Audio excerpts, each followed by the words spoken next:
We are officially live. Yeah, you think I got it? Woo! So, okay, Discord. recording. Yes, that. Precisely that. now Frickin' finally! Matthew, he's a minute late. It's fine. Could have been worse. That's fair. All right, let's get this party started. Getting hyped. Ian. Is everyone set up? Is everyone appropriately in Roll 20? No. I'm on the Roll20 page. There we go. You're getting there then. There you are. Again, I want to take this moment to appreciate the fact that Matt was the first player in the chat. You did a great job. Good job, Matt. Yay. Yay! I took my first steps. Woo! Basically, right? Pretty much, yeah. I love it. Alright.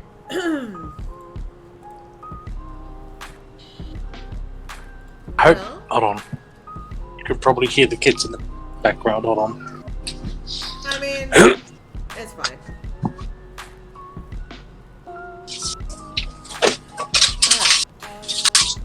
Crap. Well then, There we go. are we ready to start this shindig? Hell yeah. Don't you sigh at me. Getting ready. Gonna find out if Del survived. Right? I know, right? Very important. Very, very The important. biggest plot twist is he's just dead. Like when Rip. He didn't survive the captain. no rolls, nothing. That's just over. It's just, yep, that's how it is. Is That's it- the way it is. It's like if you sleep with Samara's daughter, Oh god, yeah. you just die. You just die. I forgot about that. Oh my god. Nope. Love it. Alrighty, so then, last time on the Adventures of the Peachy group got together with members of the Republic, the Supreme Chancellor, as well as the Dark Council, and convened a war summit to discuss how to handle Asidus.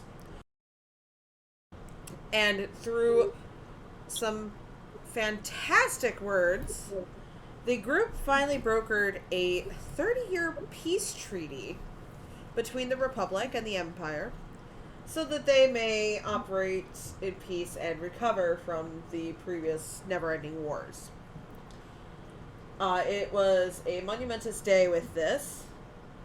So the group had been advised by the Supreme Chancellor to go relax. However, as the saying goes, there is no rest for the wicked. As soon as she stepped out, Ven had a very interesting conversation with her husband, who had, up until this point, been non-responsive anytime she reached out. And it came with a warning. So, as some of the members of the crew went off to relax, relax might be in quotations for one of you, Ayo. Not naming any names. Not naming. Help me! And as another one of you verily got lost. Damn it, Io. Put a recap of the call and game planning for you. Yeah, it's perfect. Do we have- Fantastic. Did you record something else, or is this the same thing you did before? It's slightly different. Oh no. Well, alright, I'm gonna play it. Fuck it. We'll all play it. Oh, well, I mean, To say. yeah, I mean, Fair enough. I love the Reface app. It's so much fun. I didn't know it'd work on a drawing, and it made my day. I have never seen my drawings used this way before. I'll just put it that way. I know, it's fantastic. Yeah, so alongside that, privately, Ven had a conversation with Viri and Seb to discuss what it was that she wanted to do in her actions next based on that conversation. And she came to a decision. But in the meantime, before we discuss that decision that was made, Dell, you had a particularly interesting evening. When you resurface back onto the Peachy Keen, any members of the crew would notice that there are some particular bruises on you and a couple of scrapes that Legion had seemed fit to not heal, much to your annoyance. Sorry, you're going very robot-y for me. Is she going robot-y for anyone else? No. No. No. Oh, people are robot-y. It's me. I'll be back. 1 second. Goodbye. Which is funny, because he sounds just fine, but okay. Yeah. Yeah, it's him receiving, not him outputting. Go figure. I love it. But yeah, there are some particular bruises and cuts all over Dell. Disheveled. All that fun stuff. So, anyone who would see him when he came to the Peachy Keen would be able to make notice of that. However... Did you get into a fight, Dell? We'll wait for Dell to come back before we have him answer, because Yeah, I don't think Viri picked up on what happened. nope. I'd make a comment, but I'm not on. Yeah, no, you are not on the Z ship. I was lost. So he's not there. Io is also MIA. We're gonna be at the ship. We're gonna be getting ready to leave. Like, where's Io? God damn it, Io! We can't leave without him. He's the driver. He has the ship on lockdown. I know. Even if we wanted to leave, we couldn't. Pretty much. He's Are you good now? Are we robots?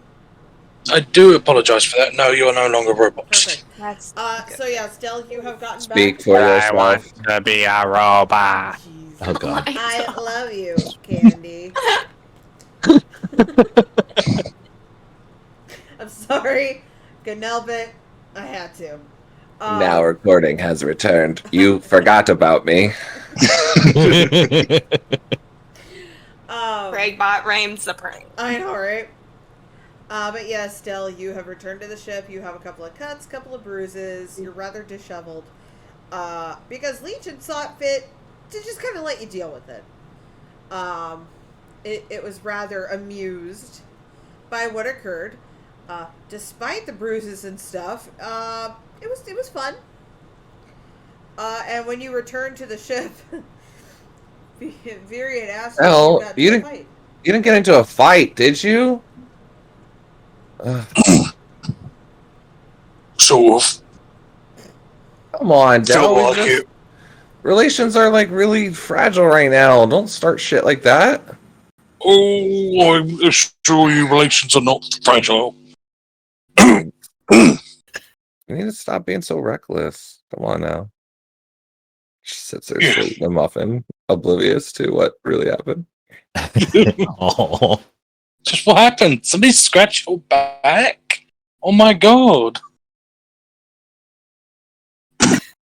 Yeah. Yeah. I'm gonna need some Bacta. There's more in the back. Thank you. Dell walks a little funny to the back and heals himself up, or at least calms down the soreness with Bacta.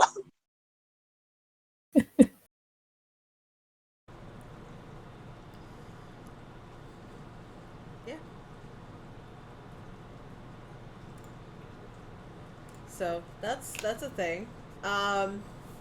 Meanwhile,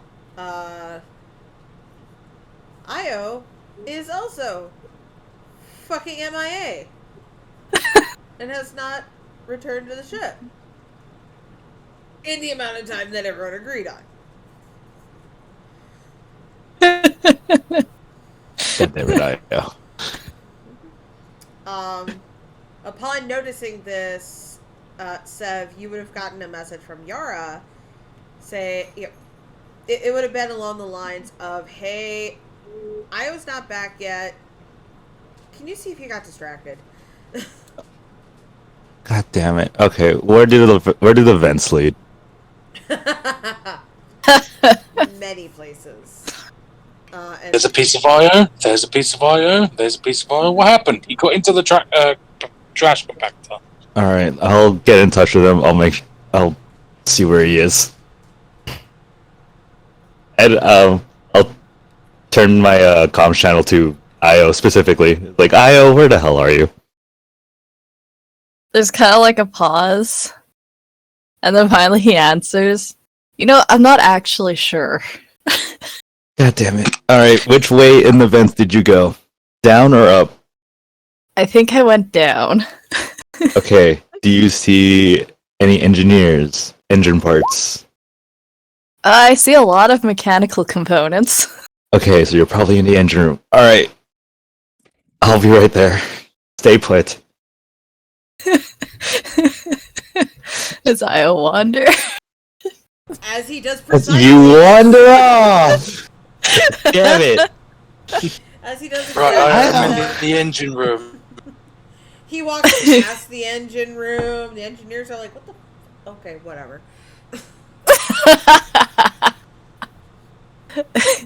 Hold on. Hold on, I'll try to find a sign to figure out where I am. Oh my god. Do I that's hear fine. that Io is missing? Yara would have made a comment to you all kind of collectively as a group, but Is Yara here? I thought she was doing her own thing. she is now back at the ship, but has noticed that Io is not back at the ship. Perception check! Motherfucker. Okay, roll me a perception check. I mean, it's gonna be kind of hard to miss the rock on her hand. It's very. It You know, is fair. She's got some shit on her mind. lover, but she's a little on the oblivious side. And that's. She part of the is course. oblivious as shit. It's fantastic. I love that. That's a 1. 100% one. Oh no. I love it. She's Yeah. preoccupied. What was that? You have no Ding. idea what the fuck is going on. She looks perfectly normal to you, Beery. What? Stop giving me the weird look. Ugh. But Yara would have turned to those of you who are on the ship and would have said, so Io's not here, and Seb is going to look for him right now. Par for the course, so you used to it. You just leave food out, he'll show back up. I just pictured Brie putting out like an open can of like tuna or something on the ground. I mean, Like a lost cat. pretty much. Exactly. It's not far from what I had in mind. Io is a cat. All right. Basically, yes. Yeah. You know, should have saw that coming. Is Io lost? Yeah. Ugh. Are you gonna go find him? Legion! Yeah. Legion! You get the faint image of Legion in your mind's eye just tilting its head curiously in response. Can you track his force energy? The head tilts the other way, thoughtfully. And a few moments pass, and you get the distinct impression Legion is reaching out. Before its head straightens and an amused aura comes from it, and it goes, "It appears the blind pilot is perusing the engine deck on the way to the detention level." Oh fuck! Oh fuck! God damn it, Io. Is this curious? Guys, Is this on open comms between us now? Yes. Is this also an internal head or an external Internal. Legion head? Internal. All right, I just want to make sure that wasn't new that I missed. Of like, the fuck? oh no, yeah, Legion totally pulls out a head on my shoulder and starts talking to me now. I mean, I wouldn't be Okay. surprised, like That Venom would be- Black Edition. Just Be a pulls it Venom from- situation, Venom, you know? 100%. Viri also slaps one of his bruises, Sunburn Edition, while he walks past. Ooh. Oh! That's a oof. Why that one in particular? You What? need to. We gotta get ready for tomorrow, dude. Stop Yeah. playing around. Right. Whap! Ooh! Poor Del. Please don't. If Legion could laugh, it would. I'm sure it can smirk at least. Oh, 100%. Del is making Del with his 60 feet of movement is bolting his way to the detention center. I was already making my way there, but okay, sure. I mean, He's on his way there. He's on his way. The detention center. And Alright. as that's happening, and you all are trying to get your wayward pilot, Io, you're just kind of bebopping along, just meandering, kind of looking around. You haven't really seen a force signature of somebody in a while. You see, like, the outlines of droids going past you and whatnot. Don't really think much of it. Just wandering around, kind of looking around. It's kind of boring, but, like, really cool. Because you've never been in a ship like this before? Io. God, that John Travolta gift just Yeah. kills me every time. Io, where are you going? The slowly growing signature of Del getting closer and closer and closer. You kind of, yeah, you can feel Del eventually coming towards you, but about this point, you are starting to get to the detention level, because you can vaguely see some force signatures, and you're just kind of bebopping along, going, huh, what's over there? I wonder. Looks like people. It's been a while since I've seen people. Should probably go check it out. That's Io. I would like to. I'm just imagining like Seb is keeping open comms with him, and he's just getting further and further away from where he said he was going to be. As Io does. You just hear him kind of like humming a little tune, forgetting that the radio's on. Io, where are you going? Huh? Oh, I don't know. God damn it! I thought I saw something I wanted to investigate. Okay. The hand. No, sorry, not the hands. The safety of the galaxy is in one such person's hands. Yeah. Pretty much. And no one has an issue with it. No, apparently not. Del, why are you in Seb's internal monologue right now? Sorry, Legion's doing a bit of mind sweeping, and I mean mind as in brain. Yeah, he might be a bit picky with everybody. He's trying to get a sense of where Io is. Right, found him. He's getting closer. Okay. Well, while you do, I'm gonna head back to the ship. You bring him back. Shit, open the door! And, I'll pay for that. eventually, Del, you get there just as Io's wandering through the detention level, and he's like checking out the various prisoners that are in the cells. Like there's a Rhodian who was caught like smuggling spice, and they're just having like a little chat. Like it's just a casual day for Io.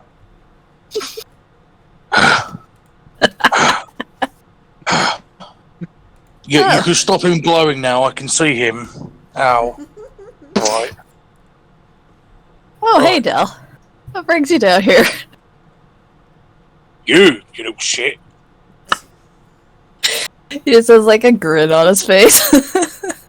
Yeah, you know what you did. Come on. You know what you did, you little shit. I went for a walk and I legitimately got lost. Yo, it's a maze down here. It's like trying to go through a city, but you can't see the signs, so you don't know where you are. And then you reach that point where there's like nobody but droids, but you can't exactly talk to the droids. It's a mess down here. You know, I'm so surprised how you say you said you survived on Coruscant, like the low depths, something like that. Or was Nar it? Shaddaa. I'm so fucking surprised how you survived without walking in some gang battle or some shit. Oh, I encountered a few of those. Right, that's it. Come on, go no. At that point, Del Del doesn't is even just know. done with it. Del picks him up and carries him over his shoulder.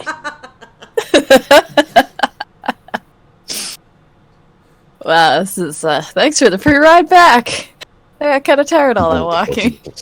This is for others' safety rather than yours. You're so lucky you didn't walk into like some restricted area, or we'd all be fucked. The funny part is, he sure, probably fine. did. You know, you get the Just- vague feeling that's where you heard like those alarms about like 2 hours ago. Now that Oh, you think fuck. about it. Just don't look at the security cameras, alright? Don't look directly at them, and you're doing it anyway. Fuck's sake. He just like has his head tilted in a really weird angle. I love it. Eventually, Carry him back. eventually, Del, you get the wayward pilot back, and seems like the rest of you are there, kind of gathered up. But there's a concerned look on Yara's face as you all are gathered as Del brings the pilot back. What's he done?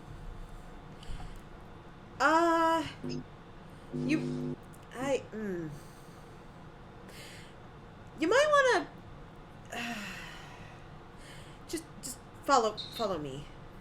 And she just kind of gestures for the group of you to follow her into the ship. Is Del still carrying Io? That is Yes. He's not putting you down. The moment he puts you down, you're gone. That's it. He's learned. The moment he puts you down, you're fucking off. You're gone. It's not as bad as it really is. But he can be. True. Very true. Are we sure that Io's not a Ublex or whatever? I swear to God! Stab Io in the hand and you bleed weird. No. But as Legion you would have guys said something. kind of follow Yara in, she will lead you to, on the kitchen table, there is a hollow device with a flashing light signaling that there is a message to be read. However, before that message, we're going to flash back to the past really quick. Oh shit. Then, Oh no.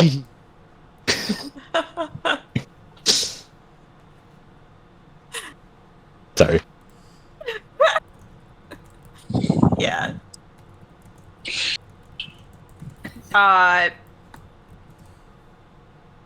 Let's see. Sorry, I'm getting DMs. Okay.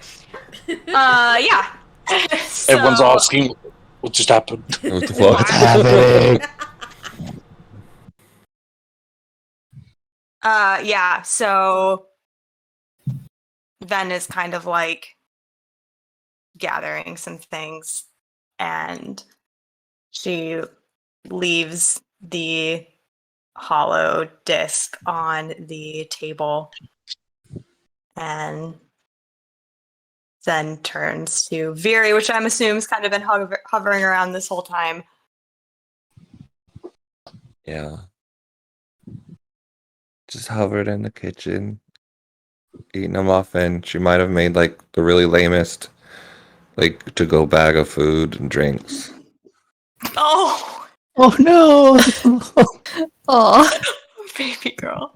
She pretty much cleared out like the cabinets and just putting like all the muffins and like just some blue milk into like a bag. Not remembering that hyperdrive thing. Yeah. Yeah. It's gonna be a real long Yeah, route. very long. And Ven is definitely one to stress eat, so just kidding. By the way, can you hear me okay? I just want to make sure my setup's Yeah, okay. you sound Yep, phenomenal. Okay, perfect. I didn't know if my mic was hooked up well. All right, but anyway, yeah. So she just puts everything down and turns to Barry and says, "All right, I think we're set."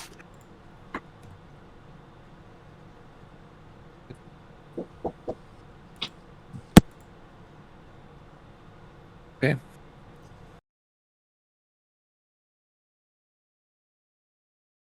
Are you gonna be all right? Really?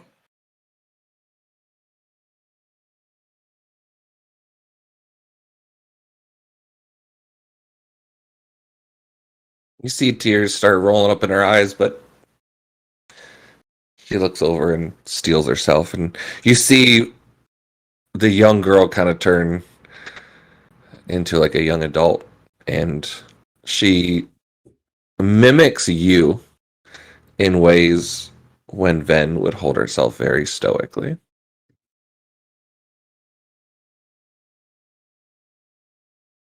But she doesn't say anything.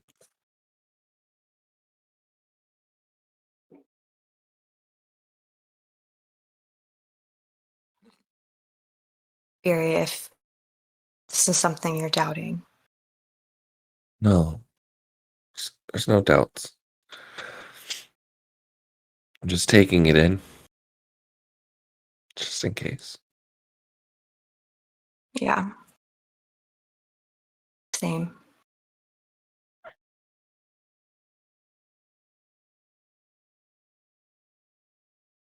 You've changed my life,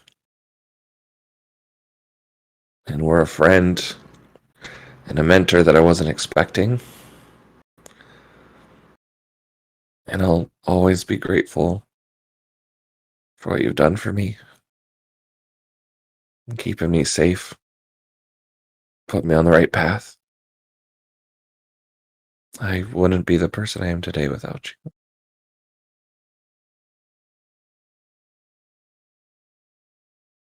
She kind of smiles a little bit and puts her hand like on your shoulder and just kind of squeezes it.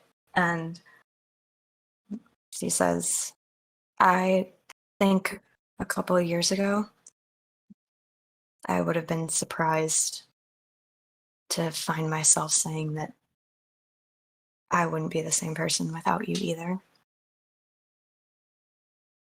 We're But- dogs. I'm so proud of you. It's true, though. I'm honored to have watched you grow into who you are today. You want Dova, gives you a big hug. She hugs back. She can't act Ven too long. Yeah. Very, you helped me connect with a piece of myself I didn't think was alive anymore. You're extraordinary, and you need to remember that. Oh, I will never forget that I'm extraordinary. That part's I think I got that part down. Good. That's what I want to hear. Same thing with you though. No matter what happens, no matter what he says when he's in the throes of the dark side, you remember what you can do too. And she pulls out a necklace from her pocket that has one of the white crystals, but it has flecks of like red and like dyes of purple that match your skin.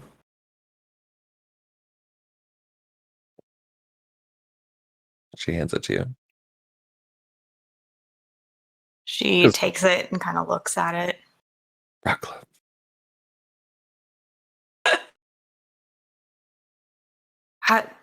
How did you do this? Did you make this? Kind of. It's like a forced manifestation, I guess. I don't know. I don't really get it. It just started growing out of the crystals that I redeemed. Really? Huh. It's beautiful. I figure no matter what, when we get to the ship, I'm guessing my force hopefully will be able to find that. There's a connection you feel to it. Yeah. Just connection I have with you. I like put it around my neck.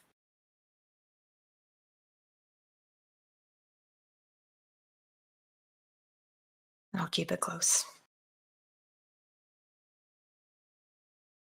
Don't forget why you're doing this. It's not for us. It's for you. It's for him. Yeah. I'll try and keep that in the forefront. It tends to all blend together, but No, Yeah. I think you need to forget that. For now, you need to let us go or he's going to see that.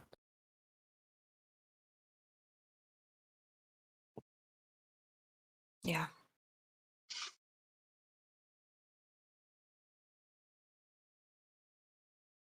Easier said than done. Yeah, definitely. All right. I will attempt it. But I should probably go, unless you have anything else you need. You can see like you're trying to stall for a second and then quickly resign. And no, I made you to go back though. And it's just like a big old sack of, Oh, for Thank your you. long, oh, wait. Yeah, it's not really that much of a long journey, is it? well, no, and truth to be told, I feel nauseous. So, Well, good. Drink milk. Eat muffin. I don't know. Figure something out. There's something. She just takes it anyway, like, fine. Good. She'll just quietly walk with you to whatever ship you're taking. Yeah. We walk to the shuttle, and before I get in, I just take her face in my hands and kiss her on the forehead like a mom would to their kid. God damn it. Aww. My heart. Too early to cry. Stop it. Sorry. Well, good. All it feels for days. And He lets it happen, and then when you like let go, she kind of like does that little wipe it away, but like smiling. I love you. I love you too. May the force be with you. May the force be with you. And then I turn around and I get in the shuttle. You hear a. She's definitely like blowing nose into her robe. Oh. B. That poor robe. I know. That right? poor Oh yeah, it's definitely changing. No. We'll probably leave it in Ben's room for now. Oh dear. Oh my Oh god. no! it might get forgotten about when Once we actually get to do hopefully things. Ben comes back. I love it. Love everything about that. Okay. Well, shit.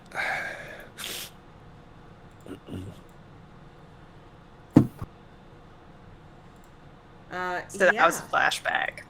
That We was a did. Flashback. flashback. So Part 1 complete. I know, right?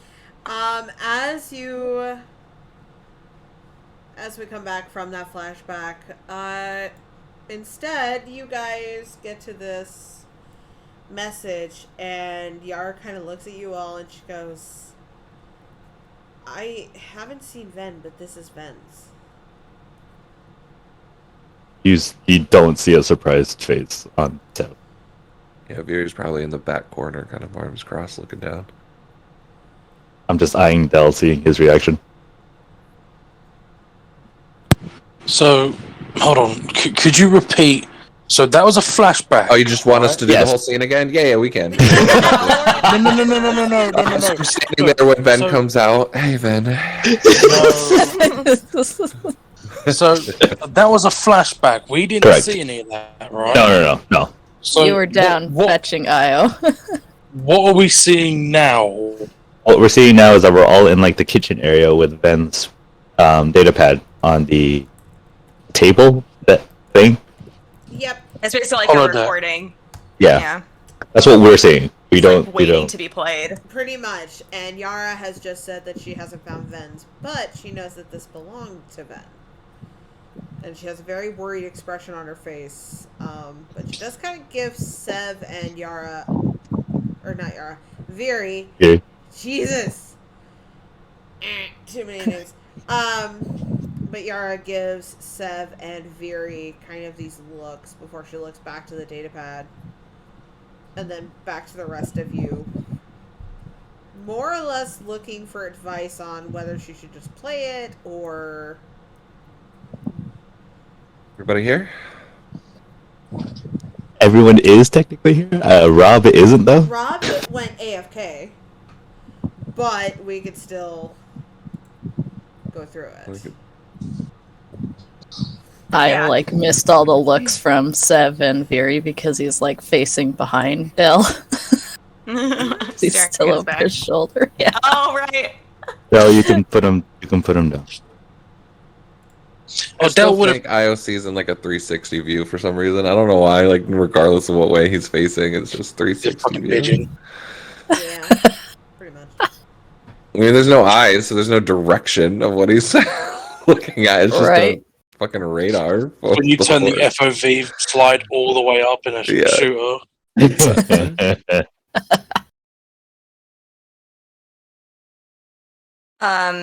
I would probably say too, this isn't like her data pad. She took her data pad with her. This is a but separate this thing. is kind of like, yeah, it's kind of like a hologram mini disc. recording device thingy. Yeah. It's probably the same exact one that Leia gave R2D2. It's just It's really, really the old. exact same one. It's the exact and same one. Yeah. Ben is wearing the same outfit as Leia's. It makes God damn it. As it should be. Cute. Oh my gosh. Okay, so yeah, just let me know when you push play, and I'll go. I mean, if nobody reacts, Yara's just gonna lean over and press play. So Ven is up on the screen, and she looks calm, but strained for sure, I would say. And she just kind of like stands there for a moment, like she is like figuring out her words. And then she just says, "I hope you all can forgive me. After the war council ended, Asidas came to me in another vision, and I realized things were not like I thought they were. From our conversation, I realized that if I don't go to him now, alone, I'll likely never have a chance to convince him to return to the light. Not when I come to him as an enemy with an army at his doorstep. This isn't something he's forcing me to do, but this is something I'm choosing for myself. I'm so sorry if this hurts you, or if it causes you pain. I truly am. But at this point, no matter what I do, it's going to cause pain to somebody. I'm just trying to procure the least amount of it. This is something I feel like I need to do, my last move on the chessboard, in hopes that it will result in a victory. If I can end this before it begins, none of you will be in danger, and neither will he. I did want to say some things, though, as I was planning to do it if we all were going to go into battle anyway. Just as a way to, I don't know, like what Viri said earlier, mincing words for something like this is probably foolish, especially with what happened to Revan. So, Yara, thank you for trusting me, and for trusting all of us, for trusting Viri. I know after all that you went through, that was a hard thing to do, but I'm so proud that you did it. You're clever, and you're brave, and you have a good heart. I know you'll make an amazing Jedi. Del, I know most of our interactions were fighting, but in a way, even those fights forced me to actually stand up for my beliefs instead of passively let things happen. I did that a lot, and I was just so internally dead before. But it challenged me. You're not the person you used to be, Del, so thank you. You've mastered yourself, and that's never easy. And I truly admire your strength and your resolve. Io, thank you for your friendship. You always understood my need for quiet and calm, and you helped bring that among the chaos, especially in the early days. You always knew how to have fun, something that doesn't ever occur to me naturally. Thank you for those moments. Even though I acted like I hated them, I actually kind of enjoyed it, but just a little. She kind of looks a little sterner, like only a bit. Mira, I hope this isn't too forward of me, but both you and Viri, and even Yara, I've come to think of you three as daughters. Our times of meditation, Mira, and talking with each other, and even all the extra time we had to spend together because of your force ability, I treasured all of it. From your pain, you chose compassion and forgiveness, and for that, you're one of the strongest people I know. Kindness, compassion, those are never weaknesses. They're stronger than you could ever imagine, which means you are. And just all of you, please remember, no matter what happens, fight with compassion in your heart. I've accepted whatever will happen to me, whether good or bad, because I've known that this moment would come from the moment you told me you turned to the dark side. But please hold on to yourselves. Hold on to what you've learned together. You each have changed my life for the better, and I love you. I'll see you at the end of this. And the message switches off.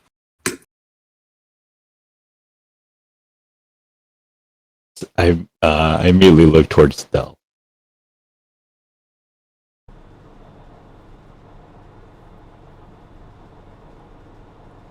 Dell has very much a.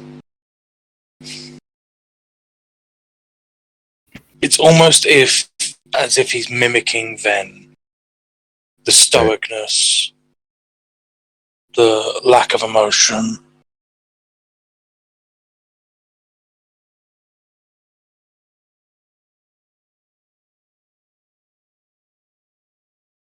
Legion. Legion firmly nods in your mind's eye. Can you sense it through the Force?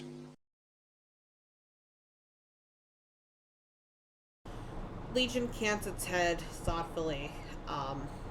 Any sense of humor within it is gone. Before, in a resigned way, it says, "We do not detect our Jedi friend on the ship or on the station."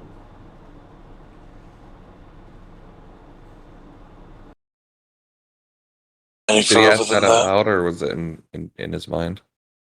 That he asked that out loud. I can still sense her. Good. How are you feeling, Bill? This is her choice. This is her fight, not ours. Despite everything that has happened, she has to do it alone. And despite the fact that it's gone fucking terrible in the past, I feel like this is the only chance that we have to save them both. Yeah. Very. The moment you stop sensing her, the moment you feel anything happen to her, that's when we'll go on the move. Right. Even if she fails, we must take over. What she's trusting in us to do. We're giving Thanks, her a Ed. window to try. But if she fails, now it's our fight. We have to finish what she started. She's trusting all of us to do that. Matter the outcome. And I wouldn't trust anybody else except you all. We can do this. Let's make sure we don't let her down.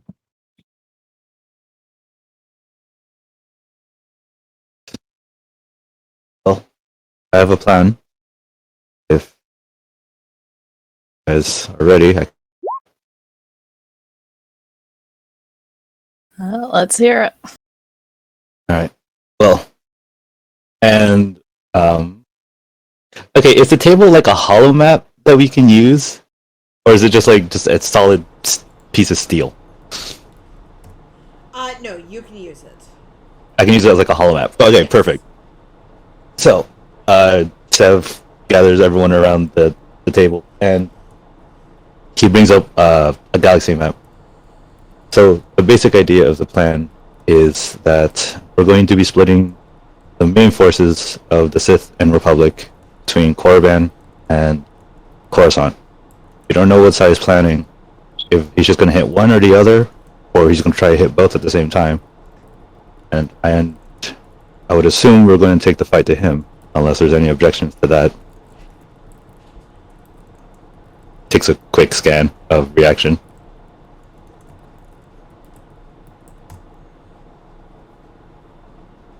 I was basically just like us, hands crossed, and he's kind of actually looking at the table for once. He can't see shit. Alright. You're actually paying attention. I like it. I usually pay attention. Well, you're not usually looking in the direction, so. I'm sure. Does that mean this is the first time you're faking it?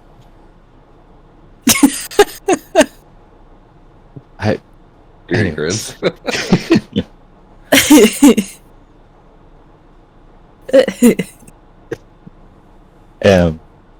Any objections to going to him? I would assume no. If she succeeds, we won't have to. But yeah. So the main forces will be split between Korriban and Coruscant. We'll be taking a small detachment, maybe one capital ship and a few destroyers with some starships, to the Starforge. They'll be covering us as we make our way in. And once we're in, they're leaving. They're not staying. We're not going to risk any more lives than we have to. They leave and they reinforce whoever. They reinforce any forces that may or may not need it. Mandalorian fleet is also going to be reinforcements as for the main forces. Essentially, the plan is laid out now that we're going to be on our own. Once we're in, we're on our own. Is there any objections to that? It's not the first time we've done that. We've faced worse stuff than this. Means things will be a lot more harder to do. They'll have defenses up that they didn't have up last time. Then we'll deal with them. Like we have done before.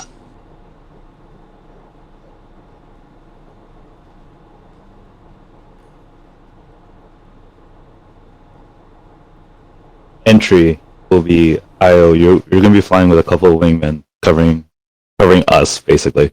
Hope you don't mind that. I know you'd like to have some maneuvering space just in case, but Gotta do what you gotta do.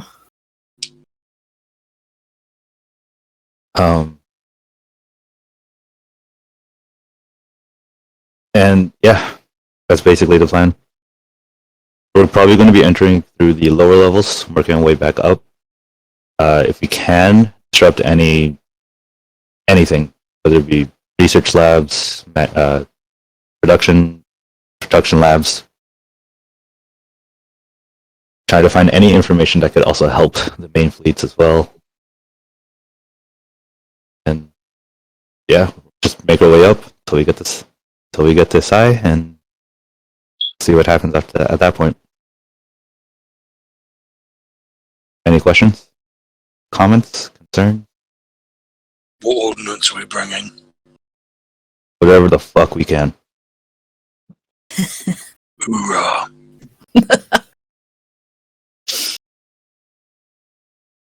I got some old techies back at home.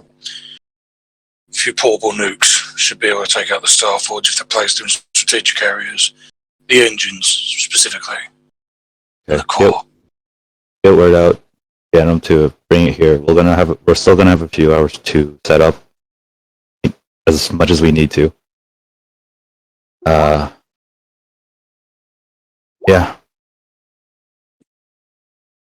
I'm not usually one for speeches, but going to war, folks.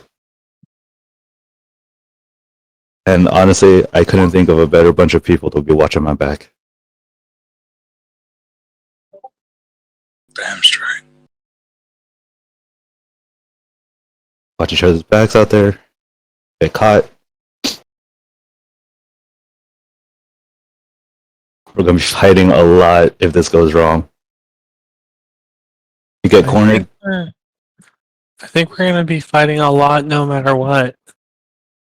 It's true, Mira. We just got to be ready for it. Watch each other's back. You get hurt, keep fighting. You get punched, punch harder. And Io just grins. and to quote a very famous man that I saw one time on a holovid, if you die, walk it off. I saw a movie one time where they just said if he dies, he dies. I've always lived like that. Well, still got a few hours setting up, so if there's anything you need to do, anyone you need to talk to, say it now. Because high likelihood, you might not come back from this.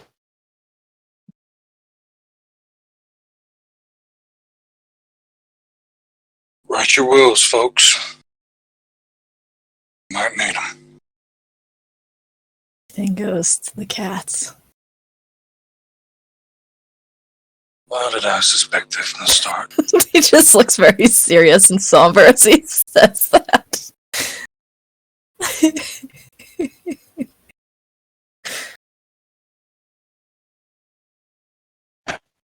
Mira, Mm-hmm. how good are you at piloting a mech? Well, I've never done it before. Well, there's always a first for everything.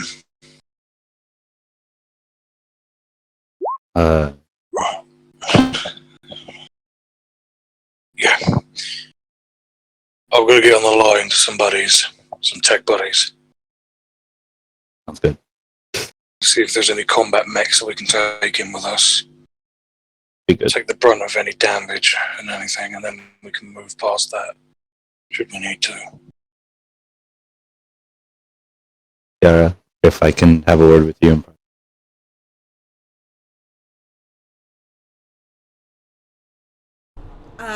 Yara just kind of nods. She seems a little surprised by that, but regardless, she nods and she goes, "Yeah, whatever you need, Seth." And I'll take her to some secluded part of the ship where no one can really listen in on us right now. Okay. Seth, before you go off and do that, just stop by the workshop afterwards. Of course, Mira. Thank you.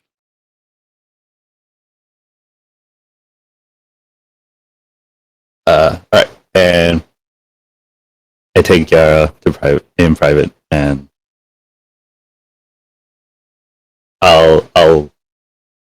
so, like I said, we're most likely not going to be coming back from this.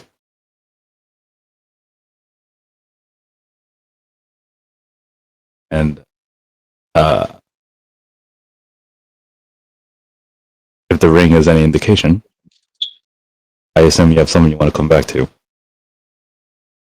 What? She gives a soft smile and she goes, "Yeah, I do." Good. So, I'm giving you the option to go to Coruscant. You can establish defenses there, and you don't have to come with us.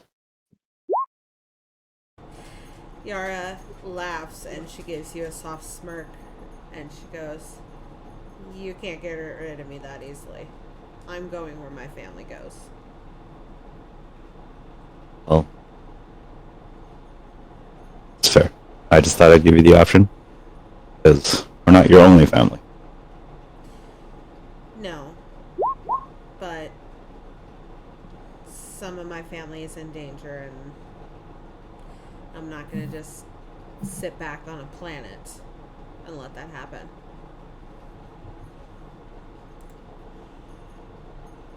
Alright? It's your choice. That's it.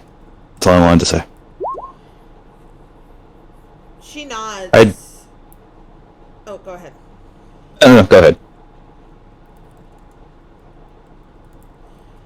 And she moves to leave before she pauses.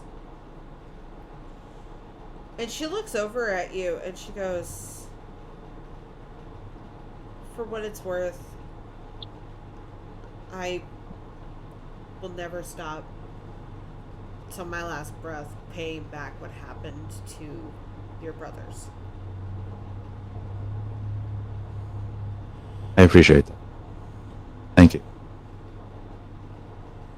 And she will nod and she will leave the room. As she's leaving, I'm just going to say, if you'd like to be with him, you still have a few more hours before we have to leave. She gives a light smile and she goes, "I probably will, but I've got a couple words left to say to the rest of the family first." You got it. And then I'll make my way over to the workshop.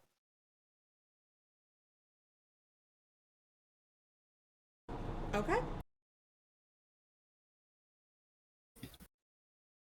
I need just a little bit to clarify some stuff before we go to that. So if anyone else has something that they would like to do, Yeah. Actually, speaking of, Yara is going to make her way to go find Dell.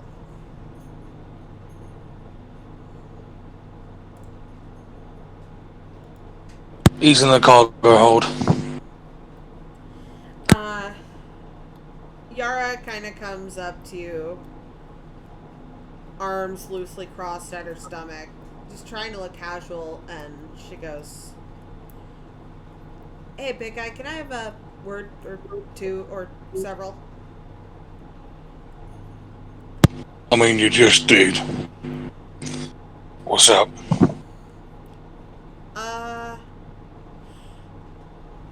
So I kind of have a few things I want to say and something I want to ask. Alright. First, thanks for, not shooting me when you first captured me. Like, kind of appreciate that.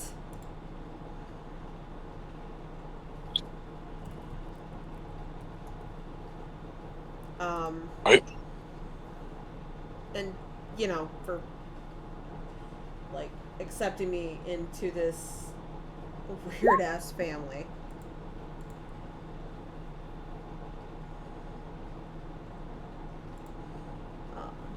But,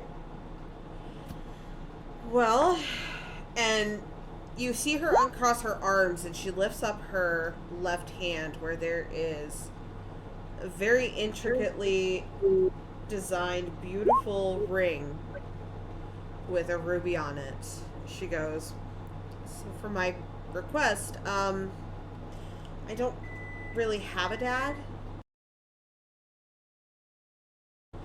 So, you wanna you wanna walk me down the aisle?"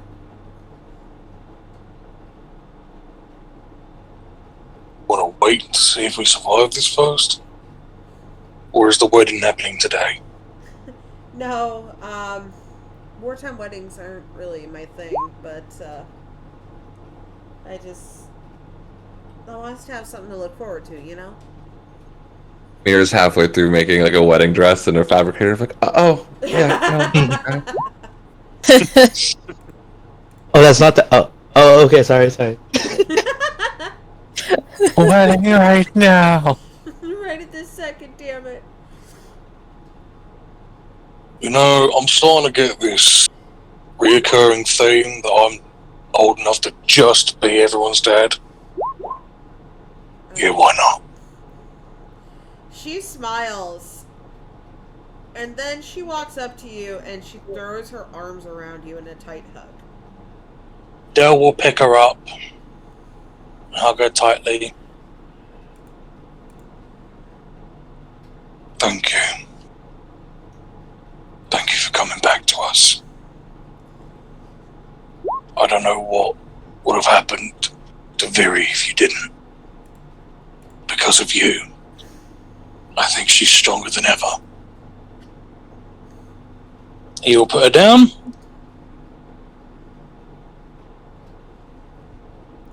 And she will smile up at you, and she goes, "Well, you brought me into this family, and you're stuck with me, big guy. But thanks for being the dad I never had."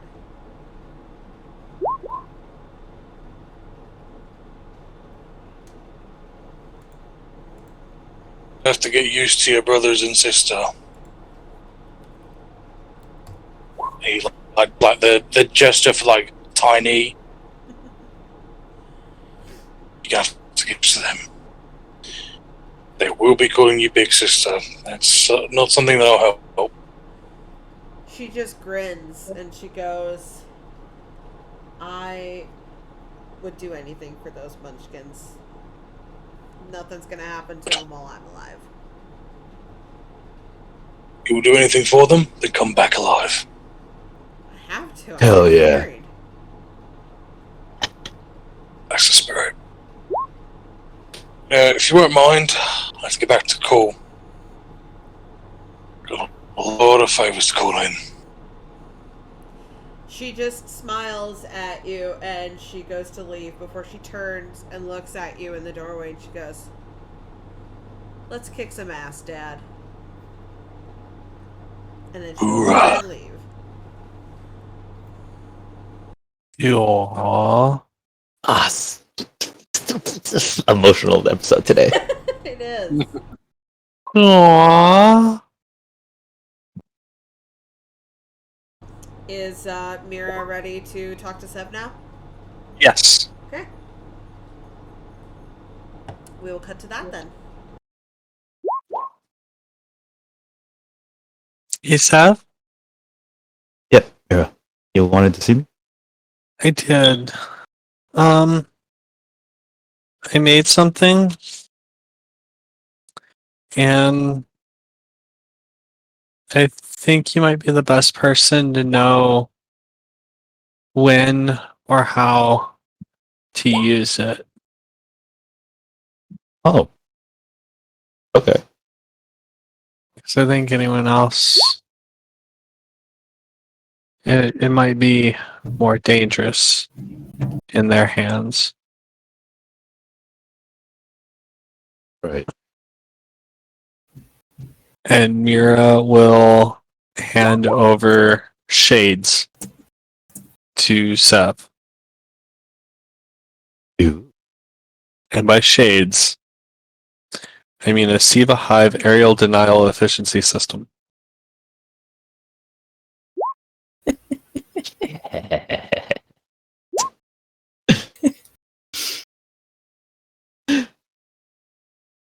And I will input the stats into your sheets of Perfect. so that whenever you use it, it will just surprise the shit out of everyone else.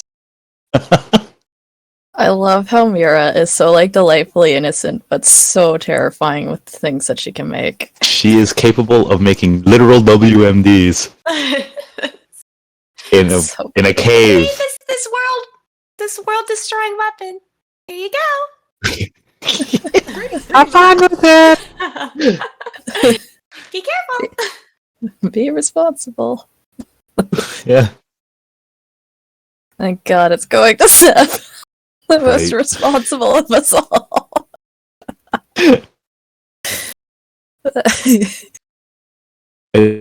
I'm just picturing the scene in like Iron Man, where it's like Tony Stark did it in a cave, box of scraps.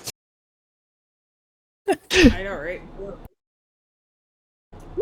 But yeah, you are now presented with that lovely device that I hope we get to see in action.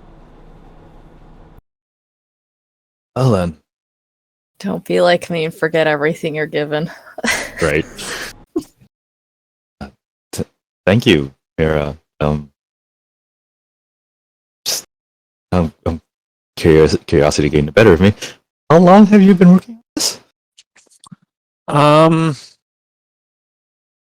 Well, I started getting the parts for Siva in real world a year and a half ago. Huh. In game time, I'm not sure, but in real world, a year and a half ago. God damn. Mm-hmm. Yep.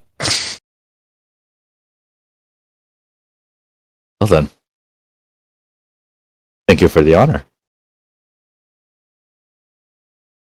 I'm sure when the time is right, I'll know when. Well, I'm picturing Mass Effect. War assets received. Mira has given over Legion. You know. Right. Yeah, basically.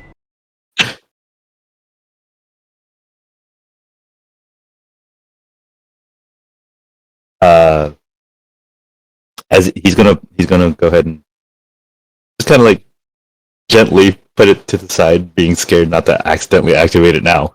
Uh, he's gonna kneel down in front of Hero, put his hands on his shoulder, and it's like, if if there is anyone I trust with anything engineering wise, thank you. You have done so much for not just me, but for everyone here as well. And I understand that we both have lost people we care about. But I think in doing that, we've also gained many more.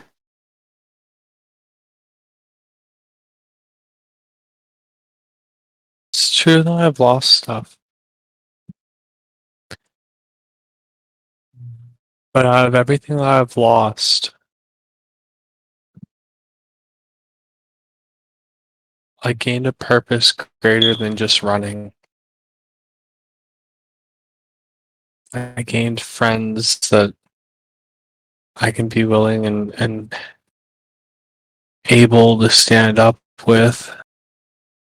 Gained family that watches out for me, and I watch out for them.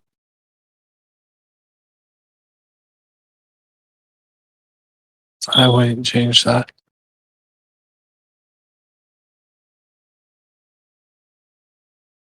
Look at you being all grown up already.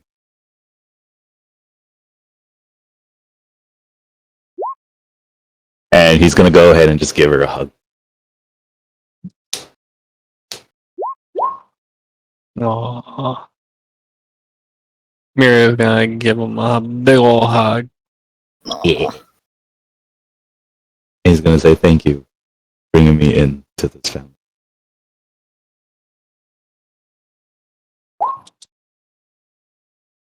I love it.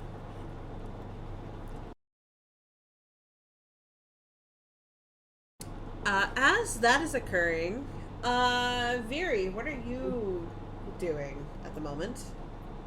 Viri is cried out, eyes puffy over a sink as whatever Star Wars fun technology allows you to immediately take out dye from your hair is occurring as it's going back to her natural white. And there's like no makeup on her face at all. It's just raw and natural. As you're doing that, you hear a knock behind you, followed by a familiar voice going, "Hey sis, got a sec?" Look away, I'm hideous! I mean, yeah, but that's not new. Well, more than normal. Shut up. What? She's kind of like saws her head over like the sink and she just grabs a towel. I don't know, girl shit. She does a little like really cool wrap thing that I can't do. Towel turban, yeah. Towel turban, yeah. When you look over at her, she's kind of leaning on the doorway, arms crossed, and she has a smile on her face, and she goes, "So, as she lifts her left hand to kind of scratch at her cheek. I like your nail polish. That's cute. Damn it, Barry. I rolled a fucking 1, Sev. No, that's fine, I know. This shit ain't being noticed naturally. I love it. True to form. He's committed to the role play. True to form, baby. True to form. I love it.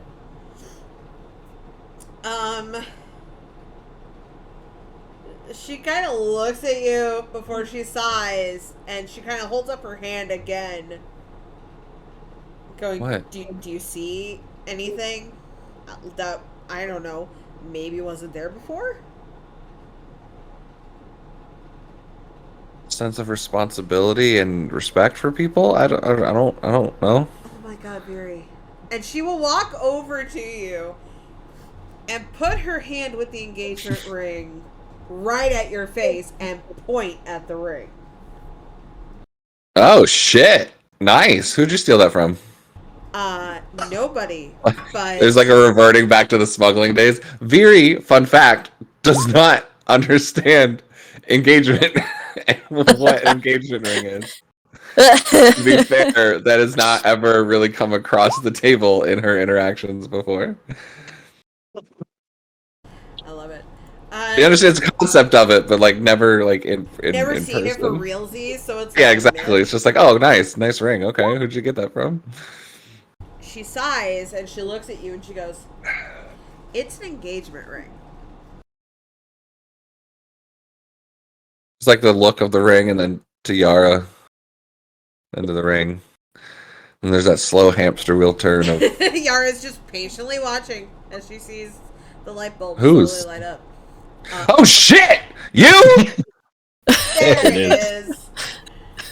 Yes, Damn, you got- Yara says that. damn, you got busy, girl. Oh shit, oh shit. And then she starts like jumping around and like giving her a big hug and yeah. Yara laughs and gives a hug back, and then she kind of pulls Wait, away. Sith get engaged? What? Hold on. What? What? Her whole worldview. is Yeah. shifting. Right? Everything is just. Things are expanding.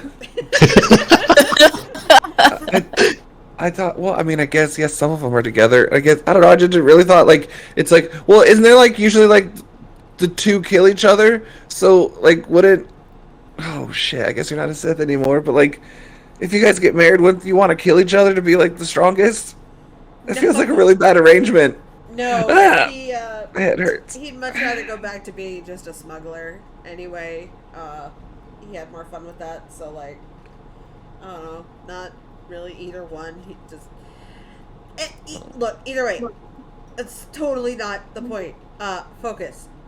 You And she smothered your will- heart out of that. Okay, I'm just saying. And she will hold you by the shoulders and she will look at you and she goes, I have a very serious question for you.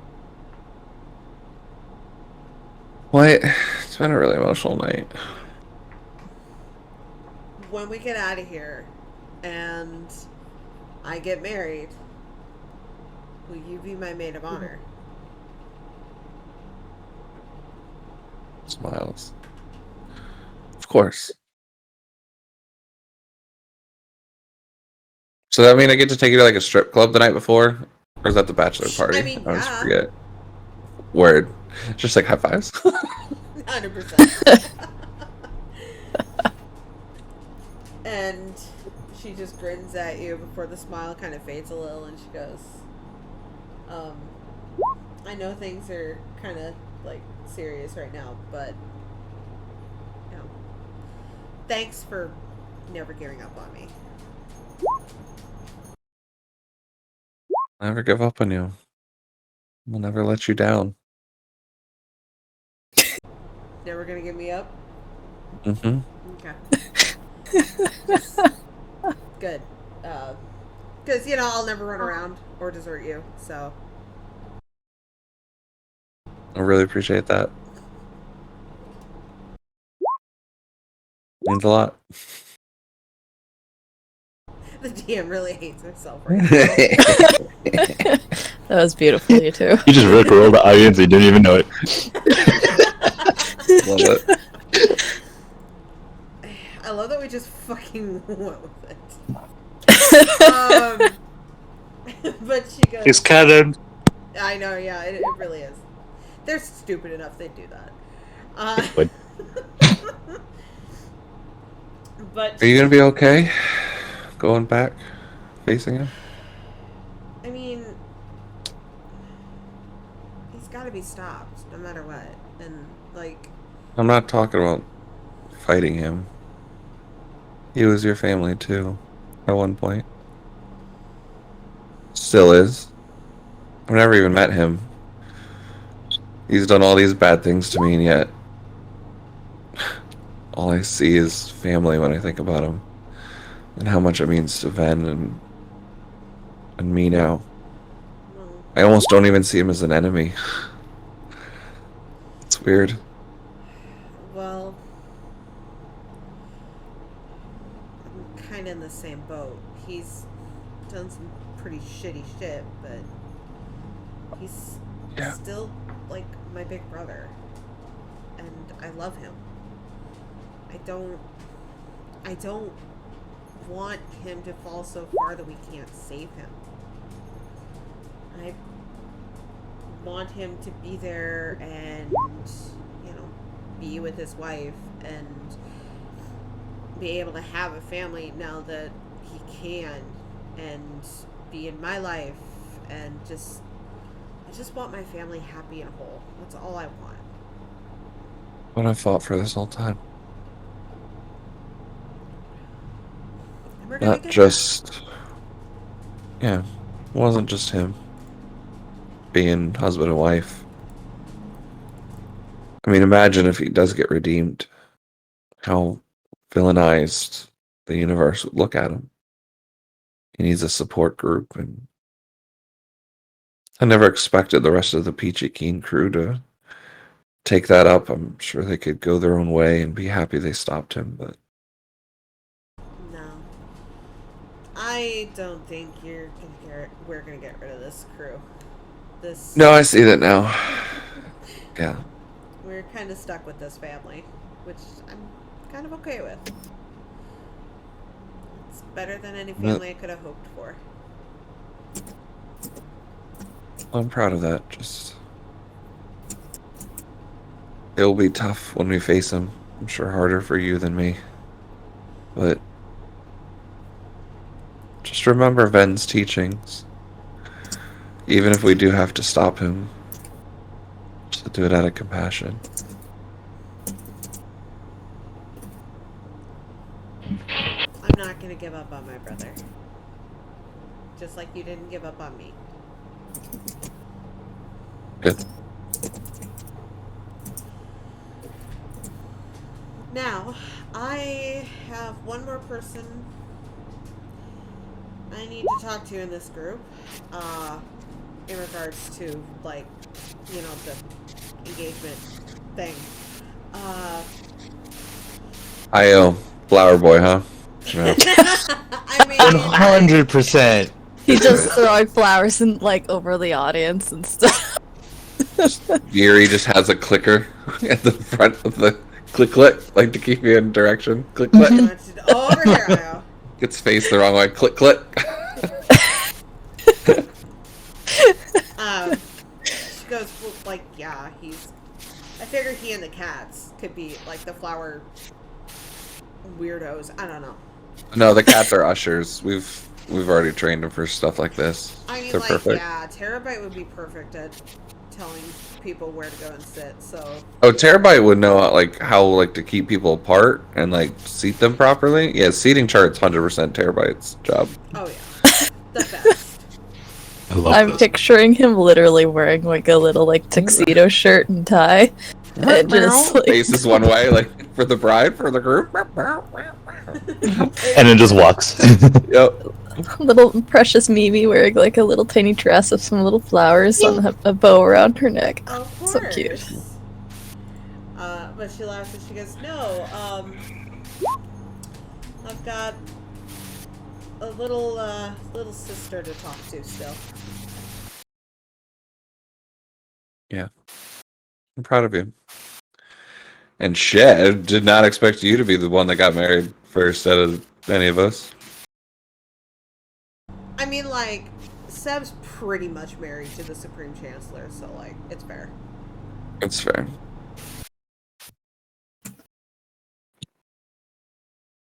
Yeah, I don't know what my future has in store. Well, that's okay, because we make our own future. And my future has all of you in it, so I'm looking forward to it. Is it bad that I've been too afraid to use the foresight ability? Should I? Or do you think that'd steer me wrong? I think that you should probably meditate and maybe try to reach out to Revan and see if she has answers. Because I'm still new to this Jedi thing. Fury gets real quiet when she says that.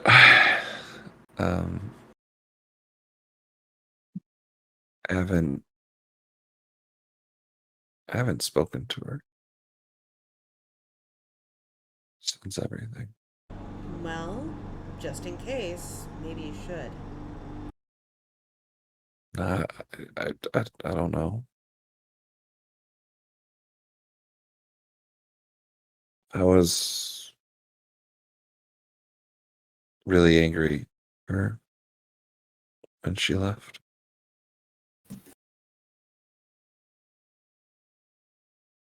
Yeah, but you need to take care of things just in case. And When did you become so annoyingly responsible and wise? then. Is that what engagement does to you? I mean, like, sure, but also, no, it's what Ven would say. Oh, now from the two of you? You're supposed to be the one that I get to mock what she says. I mean, like, we Smiling. still can, but you gotta admit, she's right, so... Well, always. I mean, yeah, because she's the coolest, but... So, like, why not listen to what she'd say?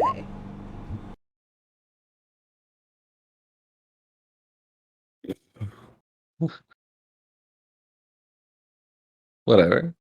Get out of here.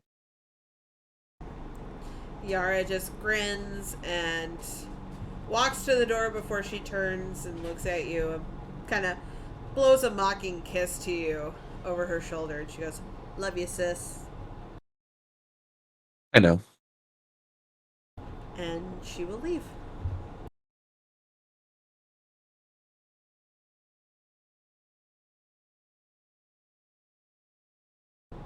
And as she does, Mira, shortly after your conversation with Sev and after he has left, in your little area as you're busy working, you hear a knock. Man. And Yara walks in and she goes, "Hey Mira, got a couple of minutes?" Mira will set her tools down on the table and then turn. Yeah. What's up? Well, just kind of wanted to, while I was making my rounds, let you know something and then ask you something. So, first, and she will lift up her hand and show off her shiny new ring. Congratulations. She smiles and she goes, "Thank you. But I was wondering if you would not only be in my wedding, but would you help me make a dress?" I would be more than happy to.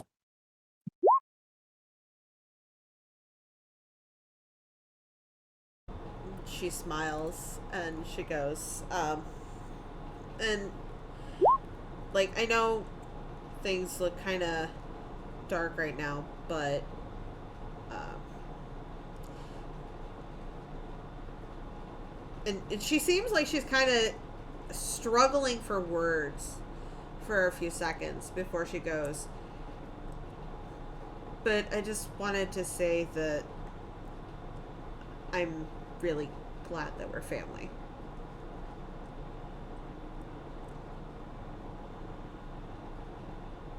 I am too. And we have a good one here. We do.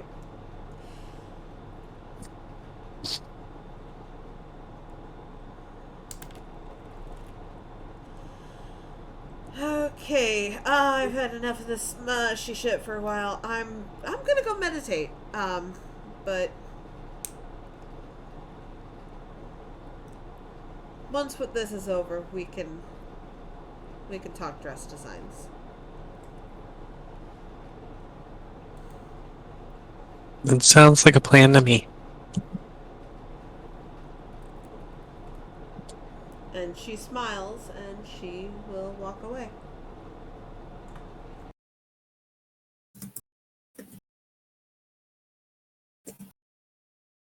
And if there are any more inter-character conversations that we want to have, now would be the time. Fury Yeah. pouts and meditates, but I will definitely give the floor to Lucy first because I was just gonna say I was not really doing anything. He's just kind of making sure the ship's in working order, and that otherwise he can be found in the cockpit. Oh, we need to hear his conversations with the cats. Right. Actually, speaking of, Io, as you are, talking to the cats and getting yourself situated for this harrowing fight, a call comes in on your personal communicator. He looks at it, and he answers, "Hello, Io speaking." Hello, I speak. Love him so much. When you answer, you hear the familiar laugh of your sister-in-law, and she goes, "Hey, Trouble." He just grins. You know it. What's up? So, Sioran tells me we're about to get into some more trouble on a galactic scale, huh? Oh yeah, we're gonna become some real pests here shortly. Well, I'm pulling together what I can, and Sioran's doing his thing. But before shit hits the fan, I just wanted to call and let you know I love you. She kind of sees him smile, but it kind of softens a little bit. I love you too, sis. And I hope you know that wherever he is, Reeve's got to be pretty damn proud of you. I mean, I'm sure he is. I mean, how many people can boast that their husband is the best pilot in the galaxy and saving the galaxy? I know, right? It's fantastic. But whatever happens, you take care of that crew of yours. I'm gonna do my best. But they're a load of troublemakers too. Real hard some days, you know. I'm not even going to say anything. Oh, he definitely has a little shit-eating grin on his face.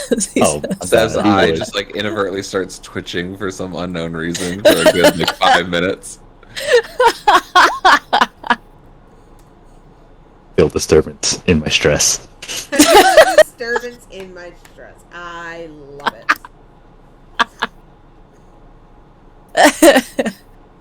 Poor Sev.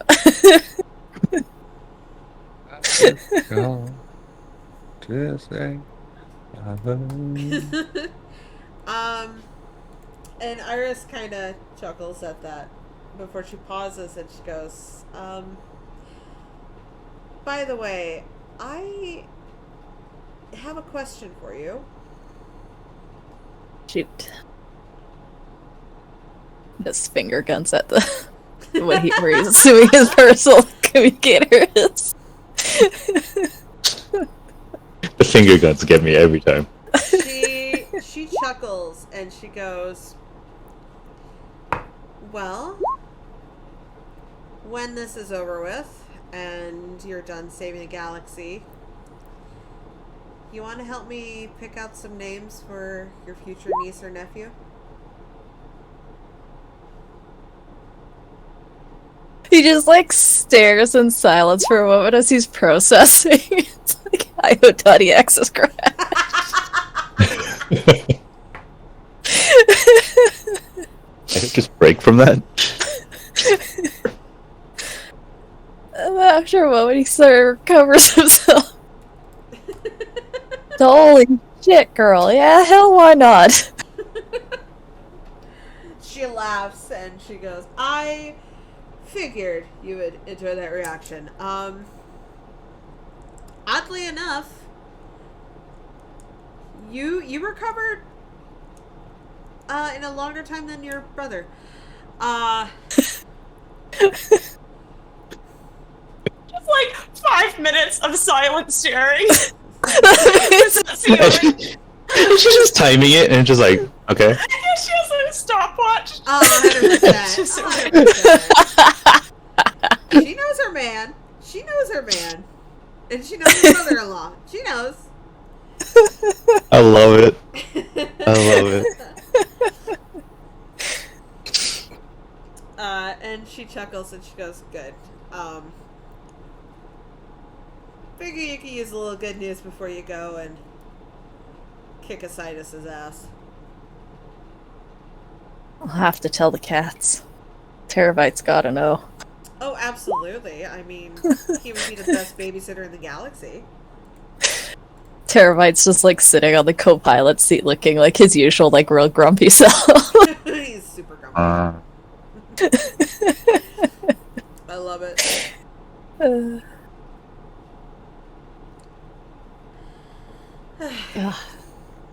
I'm gonna be an uncle. Holy shit. Yeah, you are. Goddamn. I promise I won't teach them how to fly until they're at least 13. You know, I appreciate that. I'm not. I don't think I'd be ready for gray hairs. I mean, I learned when I was like 11-ish. So, you know. we'll hold off a couple of years. I appreciate that. Because somehow I have the feeling that I'm going to have to have a talk with your brother on the things that they will or will not be trained on. I mean, maybe a little bit of self-defense can't hurt. Kick the ass of any kid who tries to bully them. Oh God, I pity the family whoever decides to bully one of their kids. Yeah.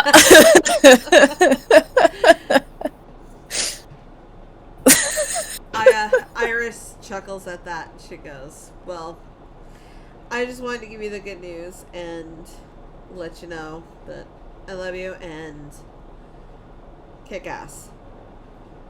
I will. My God. I got names to come up with. You do. You've got a job.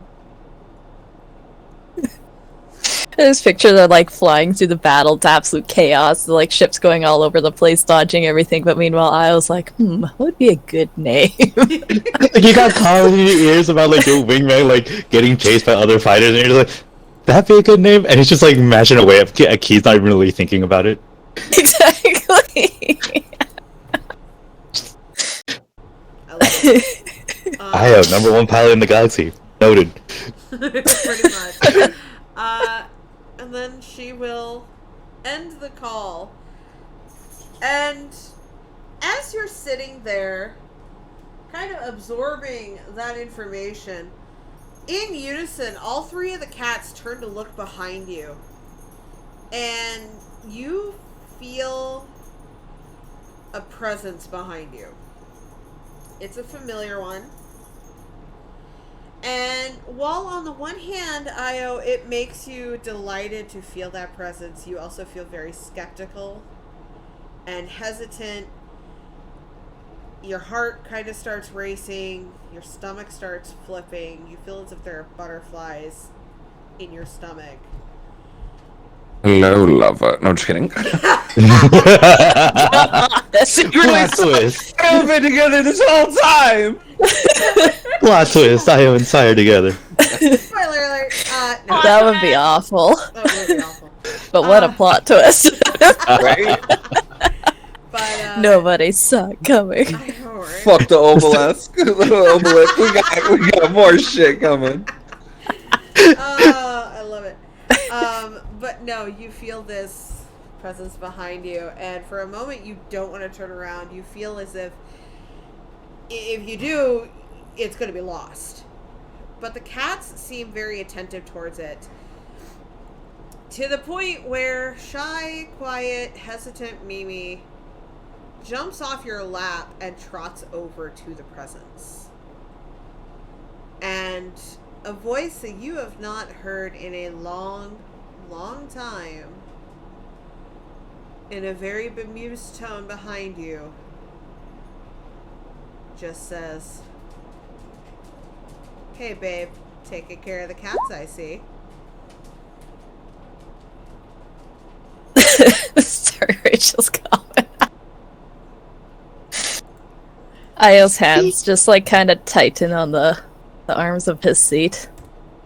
And it takes him a moment to speak because he's like trying to swallow the emotions that he's feeling. You know it. Got their family, gotta keep them safe.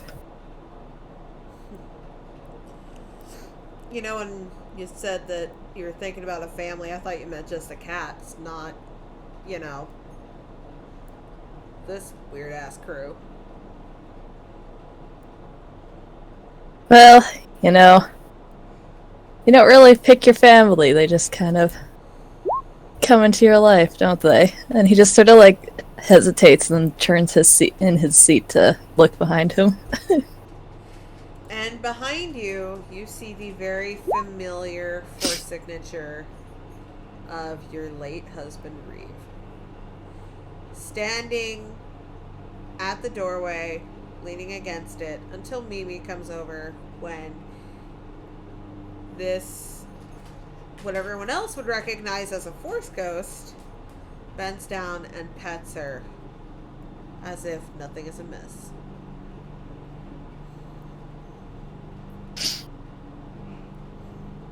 Io's heart is just like pounding in his chest as he's like just staring at him. Because he's just like, he can't believe he's seeing him again.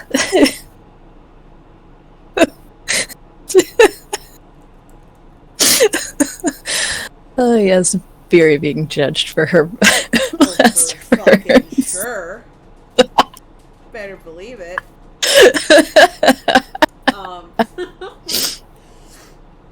But when you turn around and look at him, he kind of straightens up, and you can see the details on his face. Now that he is a force ghost, you see him better than you ever could regularly. He doesn't see the bones in him now. Yeah, pretty much. And Jesus. like, you always knew that your husband was real attractive. But looking at him now, you're like, God damn, he was hot. He most definitely was. Goddamn. See it. Only Io could.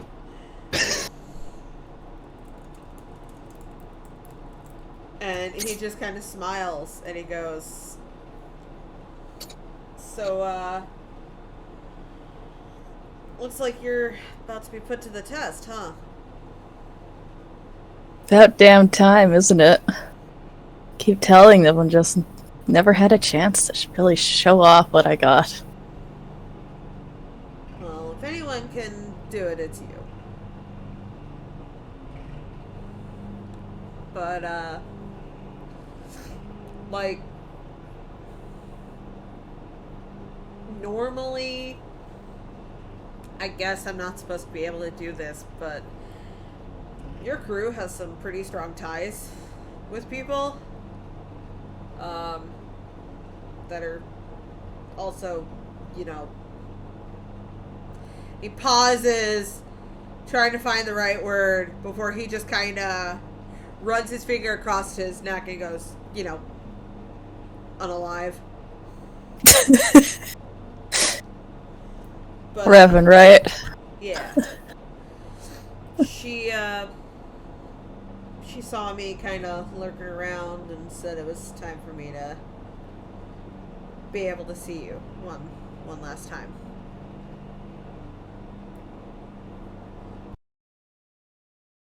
Like, gets to his feet and steps over to Reeve, and he just kind of like hesitantly reaches out to see if he can like touch his face, because he's like not at all sure how this whole Force Ghost thing works. Oh yeah.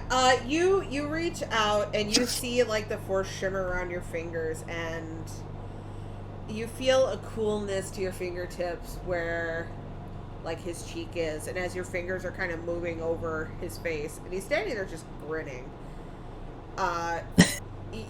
The force around your fingertips kind of shimmers, but is cold. And you see your fingers kind of against something that is transparent, but you can still feel it. you have the feeling this is Revan's doing. That Reeve normally could not be able to do this. He brings his other hand up and just kind of like cups Reeve's face the way that he used to do. He just is like just staring at him and taking in all the details that he could never see before.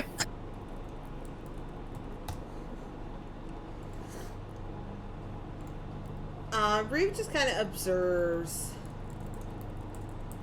your reaction for a while before you feel the coolness as his hands move and kind of wrap around your waist and draw you to him.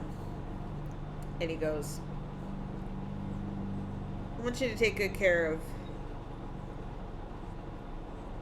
our soon-to-be mom. She's tough, but, you know.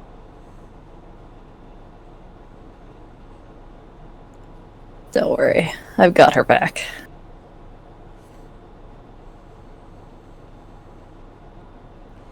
And he just like smiles. He pauses and leans forward and rests his forehead against yours, and he goes, I know you miss me, and I miss you too, but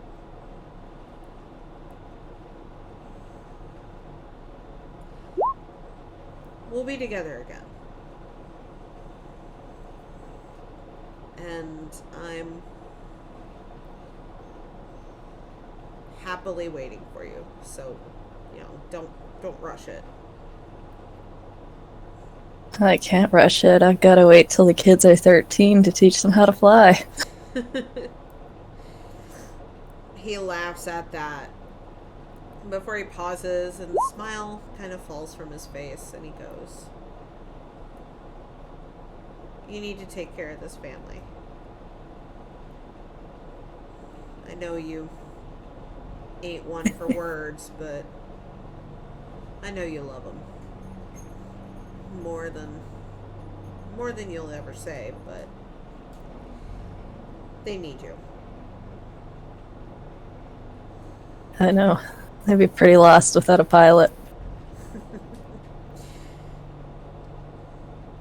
Yeah, well, they'd be lost without you as a family member, too. I've seen them.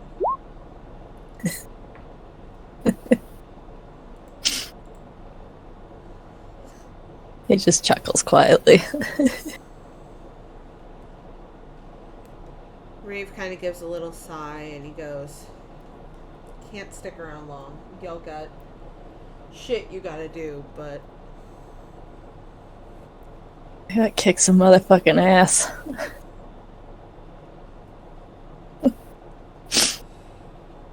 I would expect nothing less. But,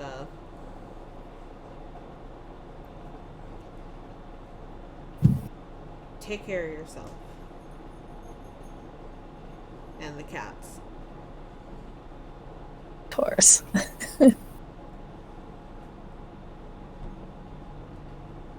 He like hesitates a moment. Is this the final goodbye for now? Or are you still gonna stick around and see what the heck Fury gets up to when I'm not watching? I am always waiting for you and keeping an eye on you and our family, but this will be the final goodbye for now. Besides, someone's gotta make damn sure Fury stops fucking around with my ship.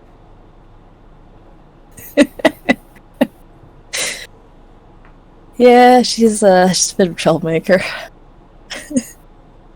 I like her. I thought you would. Kind of reminds me of you some days. Yeah, I can see that.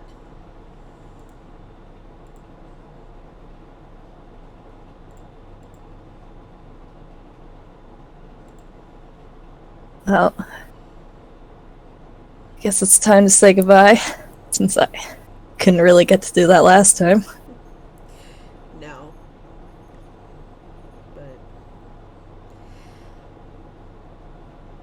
no matter what happens, I'm always going to be with you.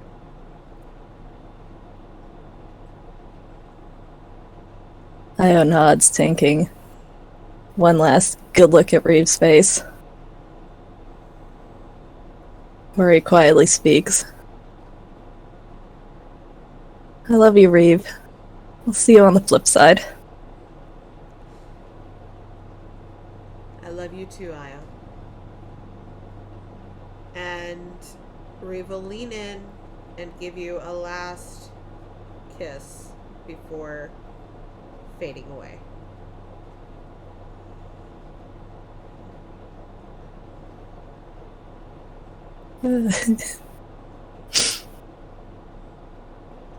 I was like struggling to keep himself from just breaking down right there. Oh,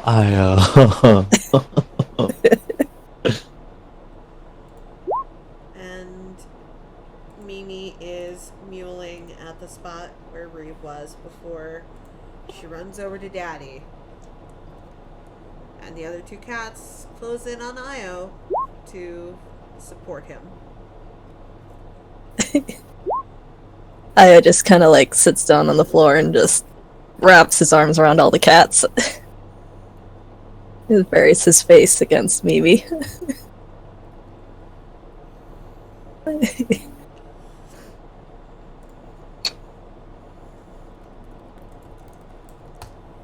And then I believe that I can hear it too.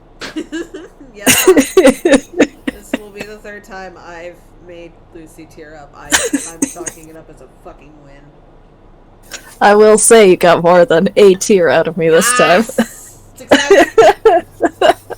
I did the thing, though. I can retire as a good DM. I cannot get anybody. I cannot get anywhere out of this. That's it. That's it. I can't do anymore. I can never stop this.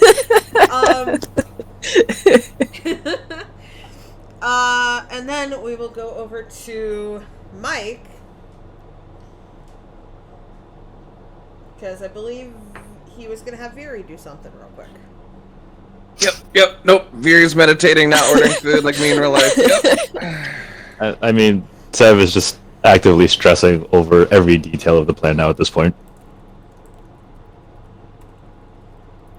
So, Viri meditate? Viri's Viri meditating? is apparently meditating.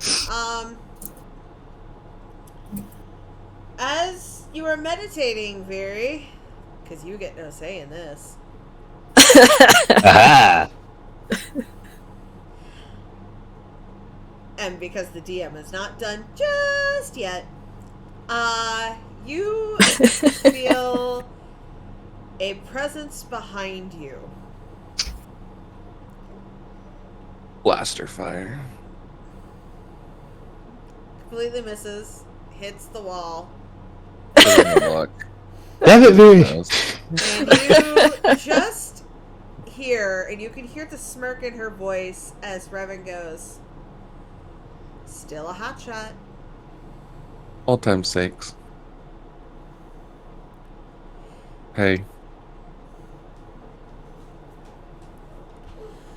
Well, look at you with this newfound family.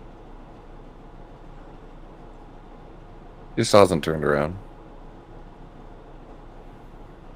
Her head's kind of down.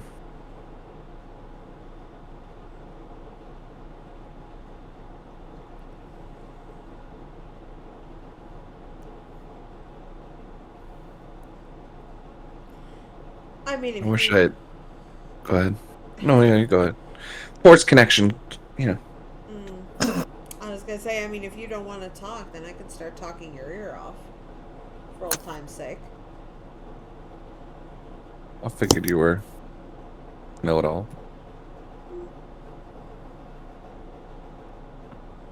Did I make a mistake? Letting Ben go? We all have to walk our own paths, Viri. Sometimes it's scary, especially when you have to walk it alone, but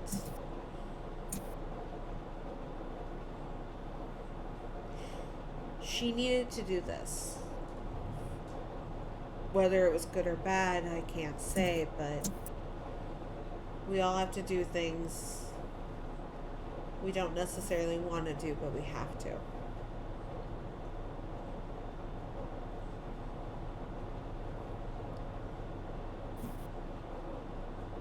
I wish I was stronger. I was too weak to save you. To be honest, I didn't want to save you back then, and I'm really sorry.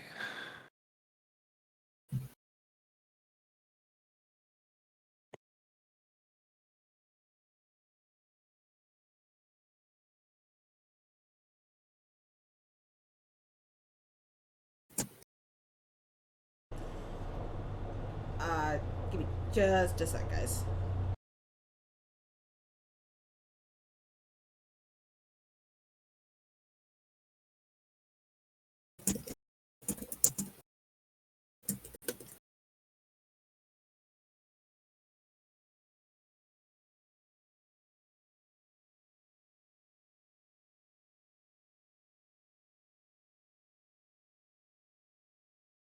Ev gets a little text message while the force is reconnecting, and Seb just sees, "Let me know when my food gets here, thanks." Oh, jeez. Like Force Ghost Revan is like buffering. Yep, exactly. You know, I could send this real quick. Oh, nice. I lead the cry tally. Awesome. I'm guessing though. I don't know if you've done that much. I just feel like It sounds about right. Oh, I thought that was how many times they made you cry. I got you. I got you. No, you've it's up cried there. 5 times. Yeah, probably. Probably. Yeah. A lot of it's been quiet. Angie says, "Go ahead, and take a break." Okay. Okay, sounds good. Yes. Take a quick break. Be Let's right do back. it. That being said, I'll be right back because I have dishes to bring down.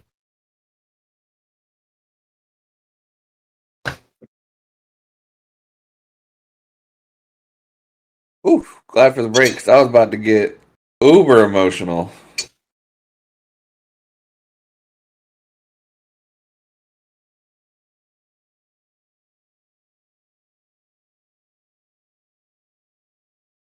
Boy.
Right, I am back I am back. and maybe recovered. I heard it too. I was like, oh no. I was not prepared for that. Oh, Io sure as hell was not prepared. I can imagine that took I severely by surprise. Don't think he's gonna recover anytime soon. Nope, has to be on his A game, so. Hell yeah. At least he got to say goodbye properly. Right. Versus last time where you kind of bled out a little too fast for him to say anything. Oh. I think in the written section somewhere I have the story of Reeves' death if you haven't read it yet. Oh, fucking fly, piss off. Oh my god, that was me last night. I was like, fly, get out of here. Shit. This one little fruit fly that keeps following me, I swear to god. I go to work and there's a little fruit fly following me. It's like, what the fuck? Where did you come from? It does not leave me alone. Yeah. Oh yeah, written content. If you scroll up a bit, you'll find a PDF called Io and Reeve. Oh, Actually, oh, even better, it's pinned. It's the very first thing. ah, there it is. Excellent. Good times for everybody.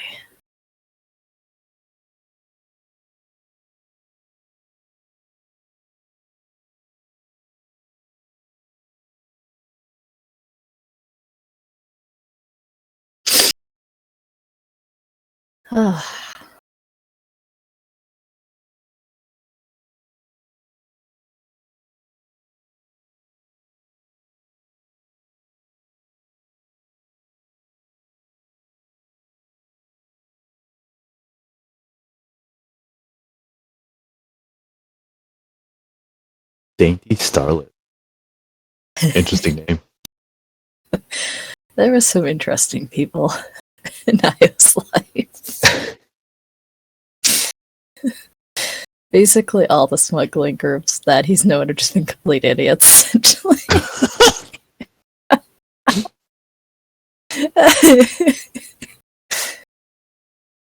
But the best idiots. Right.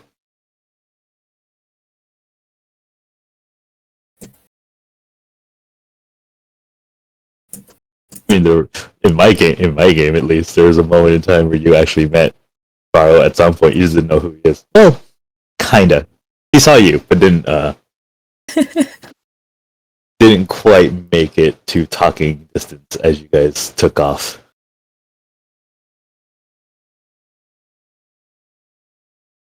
I think at that point you guys had the Peachy King already.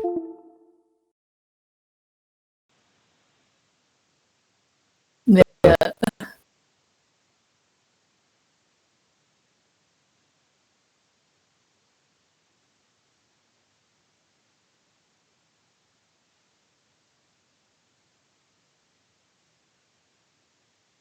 I love Io.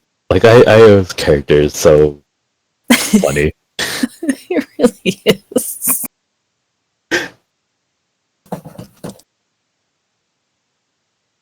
Like if it weren't for the whole situation, Seb really wouldn't have been worried that Io was missing. Like he would come back at some point. Yeah. But the fact that everything is so serious at the moment, he's just like, God damn it, Io, bye now. I was like, I'm sorry. The ship's bigger than I thought. It's the reason it's called the Galaxy's Behemoth or something like that. Right.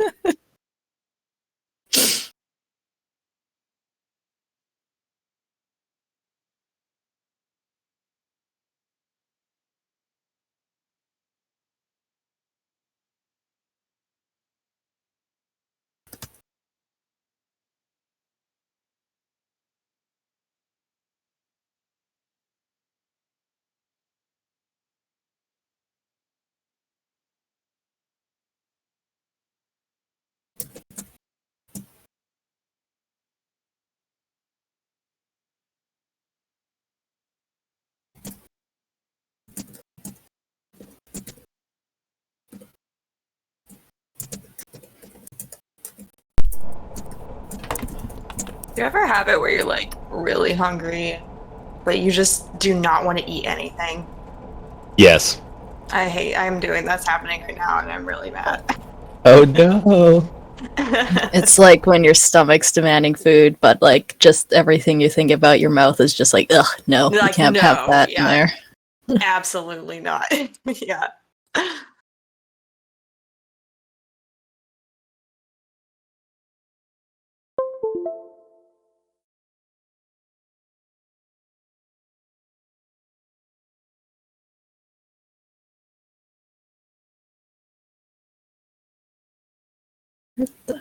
No. I'm sitting there like, what is poking my eye? So I take my glasses off to look, and there's like a little fluffy grass seed that somehow got stuck on the top of my glasses, and that's what was poking my eye. I don't know where it came from.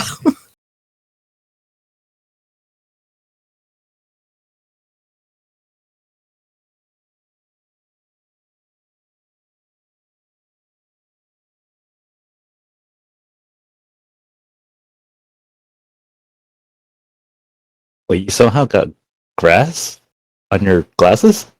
Like, you know those little fluffy seeds that float around this time of year? Maybe. Oh, okay. Yeah. Yeah, one of those. I think it might have gotten on my glasses when I went out earlier, and then they just like moved till the little like fluff bits were poking at my eye. Oh no. It's awful.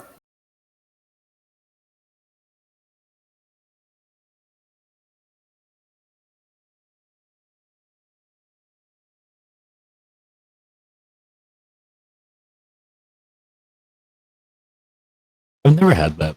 It's just something just randomly on my glasses. So it's just like eye, just in the eye. It's like you would think your glasses would keep your eyes safe from shit, Right? but the stuff that does that somehow always gets on the back ends where your eye is. It's like, how? Why do you do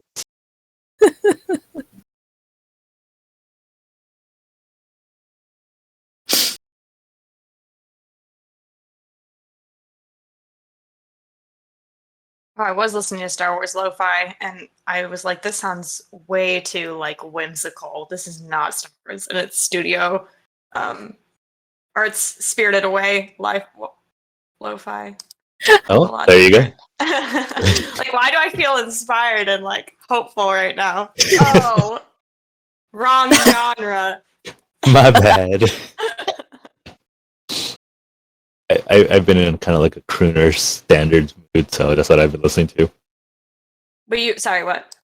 I've been kind of in like in a crooner's like standards kind of mood. Oh, a standards? So like Are those bands? not Or really. So like type of music? so like Fly Me to the Moon, Oh. stuff like that. Like It's like, okay, I know this is not the correct term, but it's Fallout music, basically. yes, Yeah, yeah, That's Fallout what music. I think of it as this Fallout music. Yeah, no, 100%. Yeah, I get in Fallout moods too, where that's all I want to listen to, and I love it so much. I feel that. So yeah, Blay, Sinatra, Sammy Davis, Yeah. fucking Dean Martin. Ah, Yeah. Yeah, especially when you're like in the classy mood, it's so fun. it just makes me want to like put on a suit, right? Yeah. I mean, you could. There's nothing stopping you right now. True, technically there is nothing stopping me from putting on. Actually, I do need to try on my suit. Actually, I need to see if it fits. Oh, well. Are you in a wedding? My brother is redoing his reception, so they had like a really small one when they first got married. Mm-hmm. But like since things are opening up again, people are getting vaccinated. They're like, okay, we can have a bigger one now. So they want to just have like the reception. They don't really want they did the ceremony already. It's fine.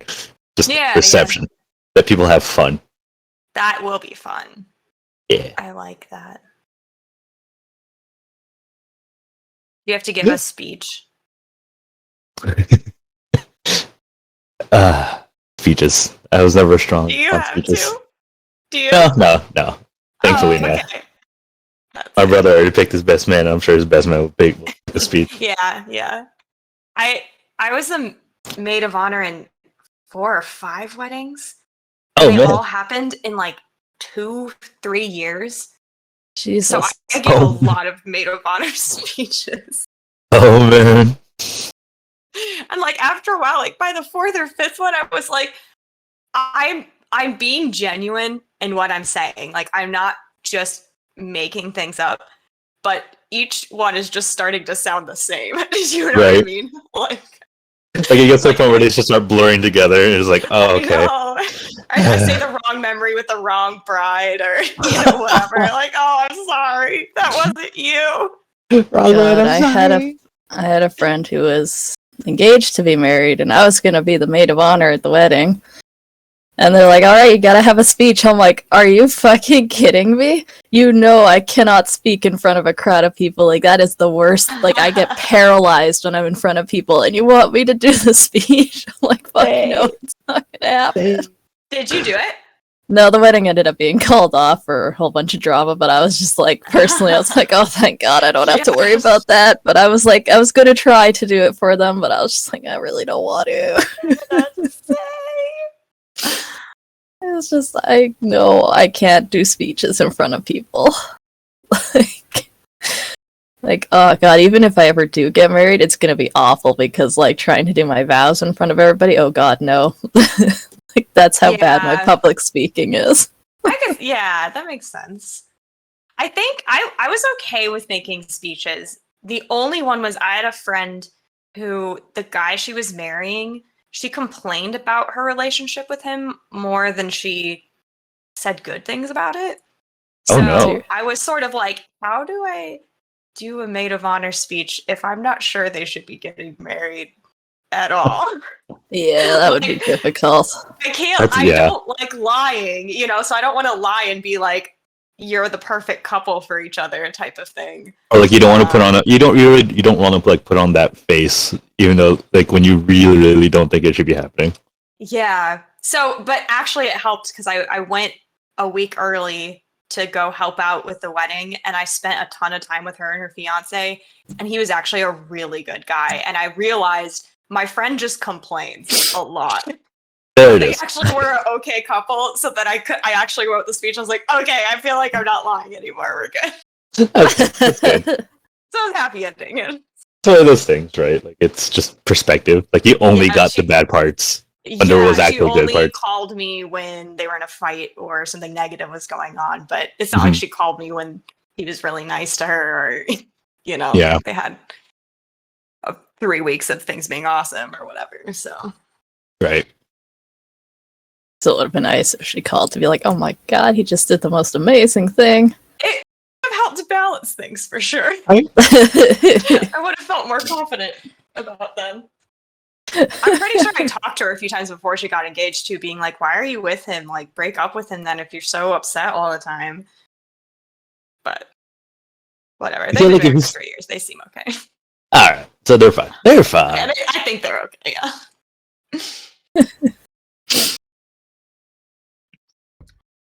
My sister, her sister-in-law, apparently like the day before the wedding, they got in this huge fight, like screaming, bringing in all the family, like it was in front of everybody, and they called the wedding off, and then they made up like a few hours later and like, just kidding, we'll get married. And everyone's like, are you sure you want to get married tonight?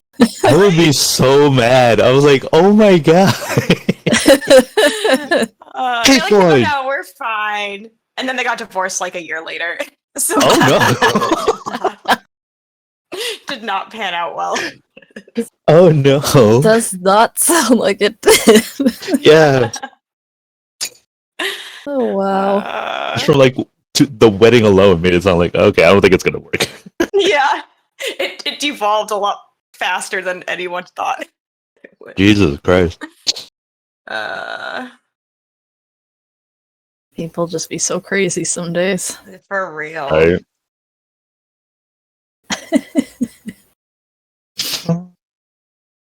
So, how'd you guys feel about Sev's recording? It's fun. Oh shit, I forgot to listen to it. Oh, you it's not sent it broken. while I Just was like kidding. at work, so I was like, so you I'll could- listen to it when I get home, and then I forgot by the time I got That's home. fair. But yeah. Actually reminds me, so another message I was supposed to respond to. Oops. Oh, I do that all the time. No, I had fun with Seb's recording. It was kind of like one of those things where it's like when I feel like I have a lot of thoughts that I want to get out. Family emergency.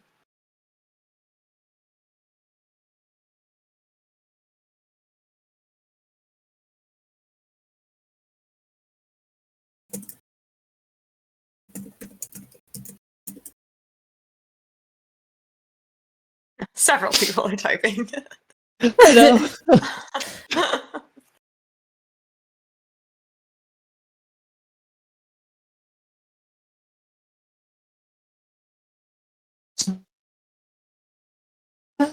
No, I was gonna say though, like the what you did, it reminds me of how like if I have like a lot of feelings that a character has that I don't know how to process, I always like to draw them, right? And then Yeah. it helps me kind of like process the feelings or draw the scene or whatever. But the video thing reminded me of like someone who might not draw as often, like doing that instead, if that makes sense. Yeah. Okay, Like, yeah. So I thought it was a cool way to be like, oh, it's like another way to like process character emotions, you know? Yeah. So I liked it. I thought it was fun. I think my favorite part, just from reading the RP after, was forgetting that he'd included that bit about his thoughts. Oh yeah. Oh, dang it. It was so long ago too, and it's like, oh fuck, I forgot it. Yeah, Sam had a bit of a crush on Red for a little bit, but it's like, no, not the right circumstance for that. Yeah. So she's going. Knew too. Yeah, it's like, Knew. like she's having her own thing too. It's like it's fine. Yeah. Yep. I think it was when Seth was like, "Hey, do you want to dance with me?" Ben was like, "Oh, Okay, hold on. wait, I don't need another person to like me and have Psy target them, please. Let's Yeah. And it wasn't even. It's interesting with her because like I think she kind of acknowledges in her head that like maybe, but like it's so much like I it's have not- to deal with It's not the right time. so essentially. much. Yeah, I cannot even consider this remotely. I mean, she told Del that too. Like, Yeah. Okay, Del found a year himself a ago in lady. time. He found a crazy Sith lady. It's honestly the Apparently kick his funniest ass. turn of events. Who can No, apparently no, no, kick no, his no, ass? no, no, no. The Sith lady found Dell. Yeah, good point. Fair She enough. did. She found him. And she's like, I'm making this man mine. You see this big lump of man who is now a hybrid? He mine now. Mike, are you Half of here? those. I'm just laughing at the idea of Revan's twins being raised with this woman as a like, stepmom. Oh my. Like I feel like she'd be like the most protective, but not in like the normal way. More like she will threaten whoever. Well, She's I like- can't even say threaten. She will actually commit harm to anyone who's actually bullying the kids. She's like that mom who would like hold up a switchblade to the neck of some little kid who is like who like pushed her kid down, Oh man. giving them some generational threat.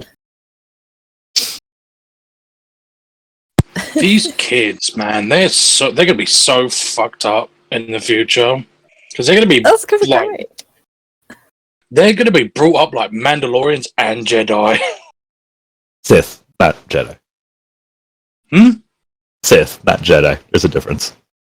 Like, why would they be brought up as Sith?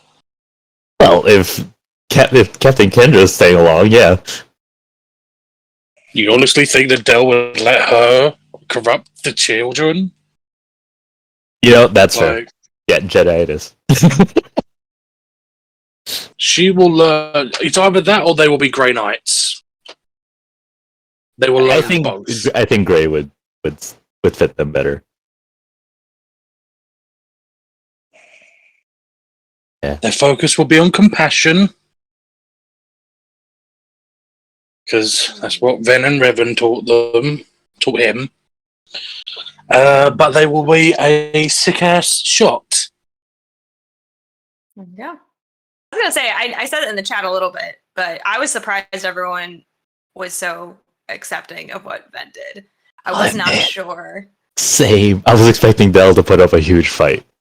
Yeah, I figured it was either Dell had changed enough where he'd get it, or it would be like a reverting thing where he would kind of go back to his old reactions and be betrayed by it or whatever.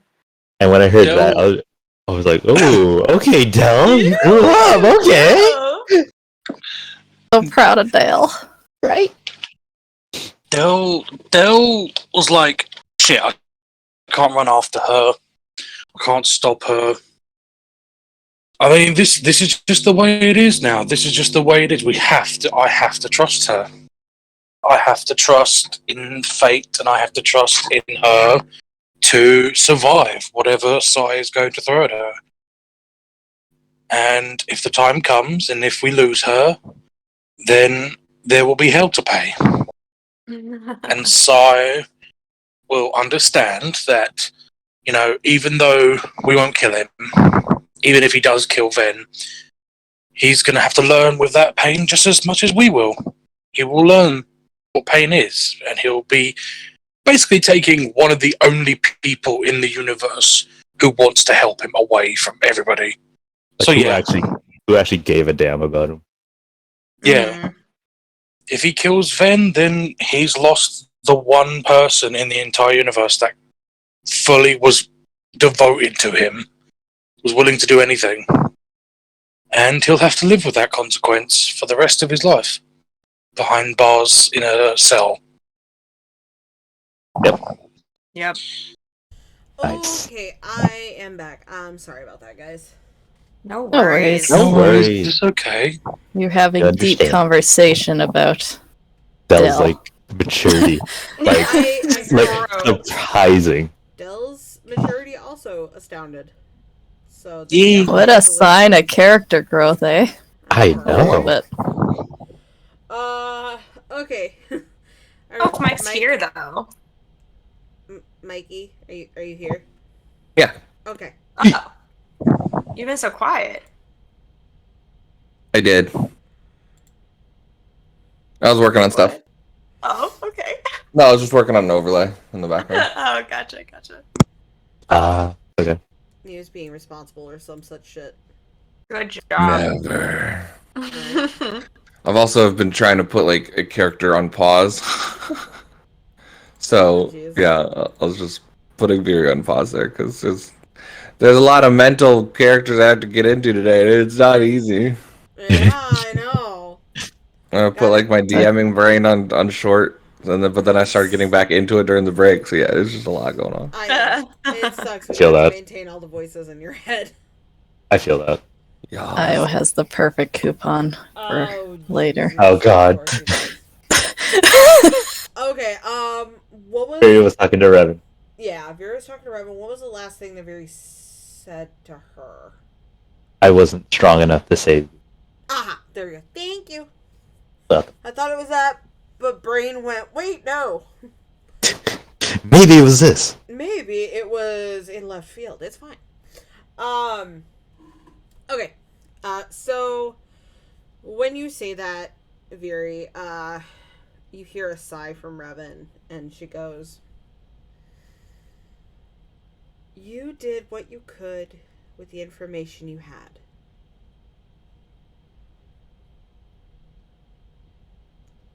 You didn't fail because there was no way you could know that was going to happen."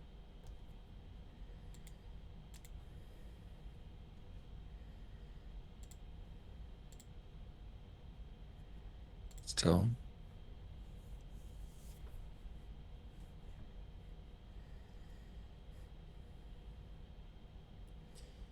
pretty mature back then.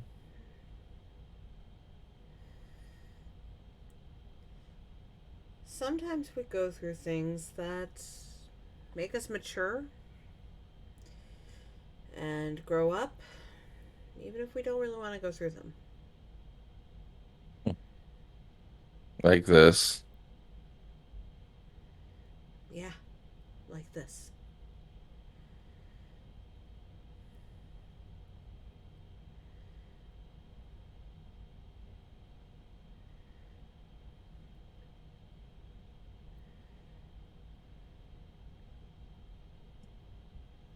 Can you do me one favor? Anything. Can you show me what she looked like?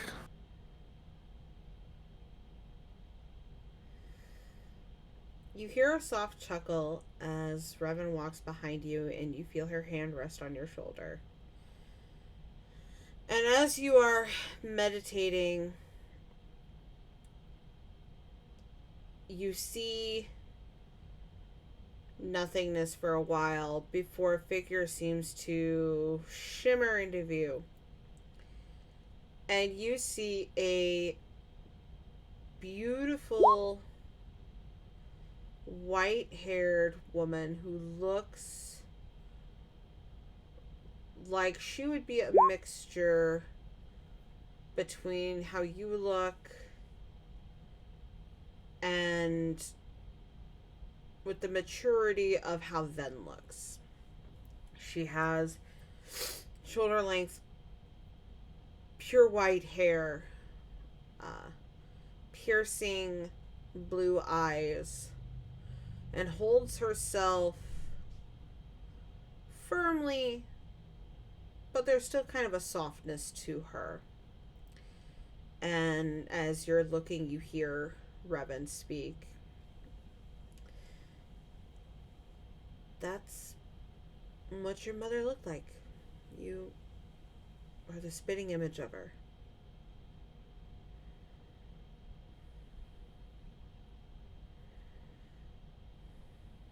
She looks like a hero. Well, like mother, like daughter. Ah.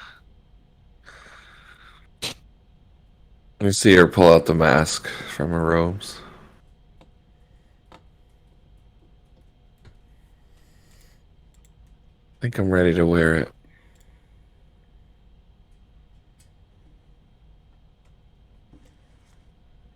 I think you are too. I know she's with me.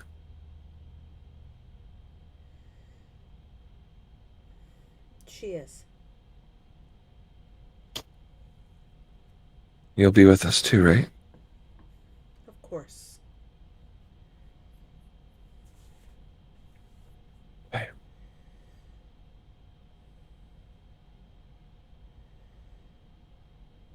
She turns around to Robin. And I'm ready.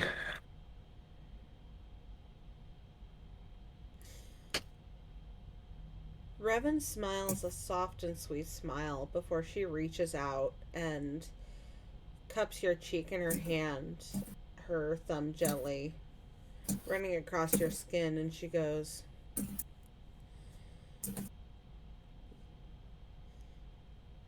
I will never get to see my children grow up, but in you,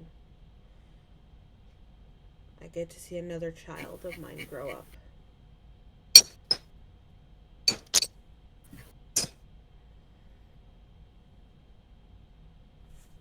Where you'll see them.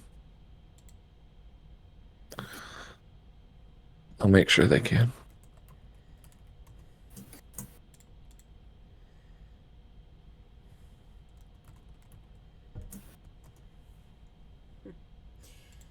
That's why I entrusted them to you. If anyone could take care of them, it's you. Oh yeah, no, they're gonna know how annoyingly smug you are, Sky.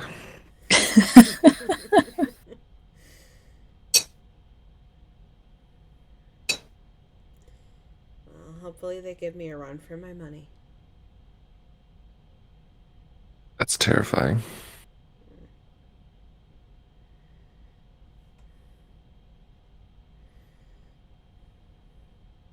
She'll just hug Revan. Revan will hug her tightly. And a few moments of silence pass before she speaks again, and she goes, I know you feel guilty for being upset with me, but you have no reason to feel that. If anyone should feel guilty, it's me.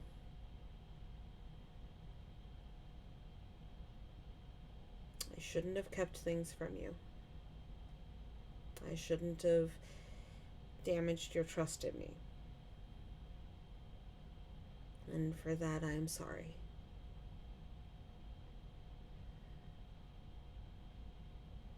It's okay. Force Ghost gets a pass, I guess.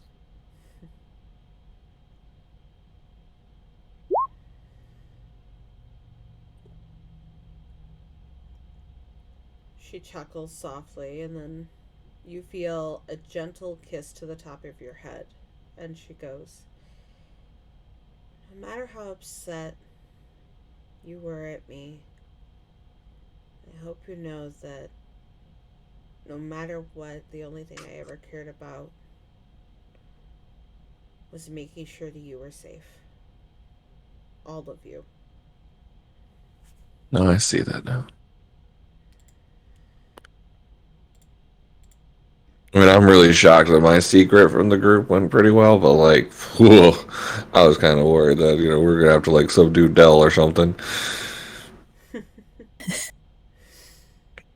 I literally had a nightstick shot ready. Oof. I was gonna knock that ass out. No, surprisingly, Dell has grown up with you guys. And I'm very proud of him for it. I'm proud of him too.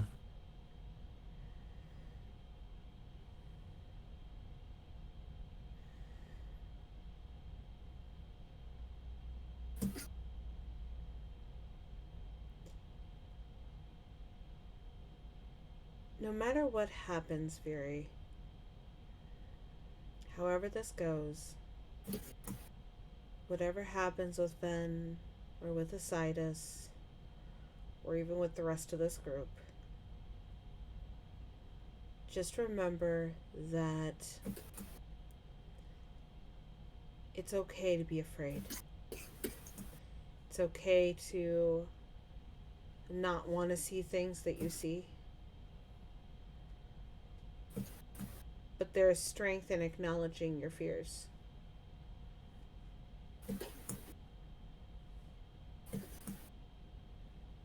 The bravest people in the world are also the most afraid.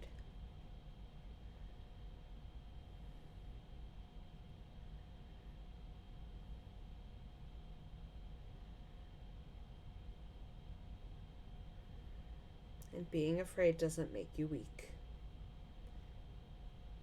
Hiding from it or deceiving yourself from being afraid makes you weak. Owning your fears does not make you weak. I'm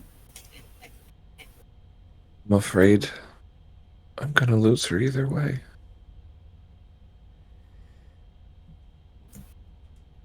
Oh, my sweet Mandalorian girl. The people that you love are never truly gone. Oh, I know. It's just Ven always steers me right. And she will continue to do so. Yeah.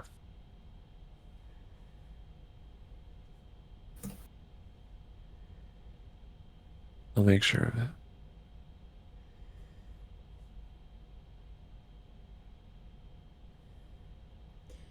No matter what, just have faith that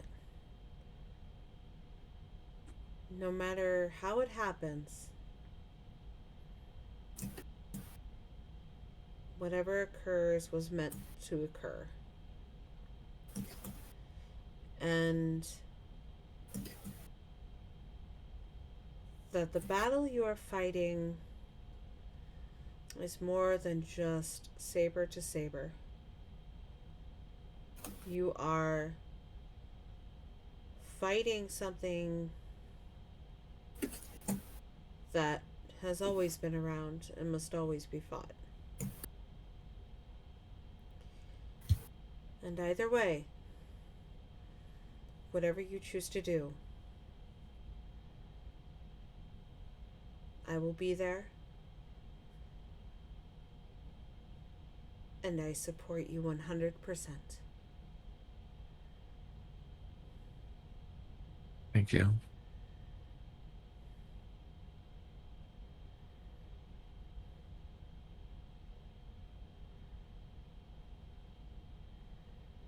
And her arms will tighten around you one more time.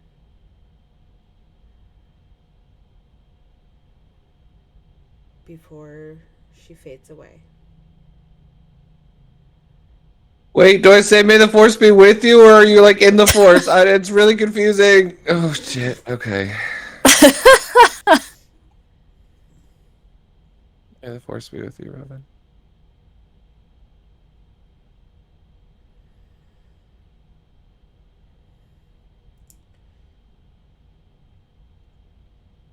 There is no reply, but through the force, you could almost see her smile again.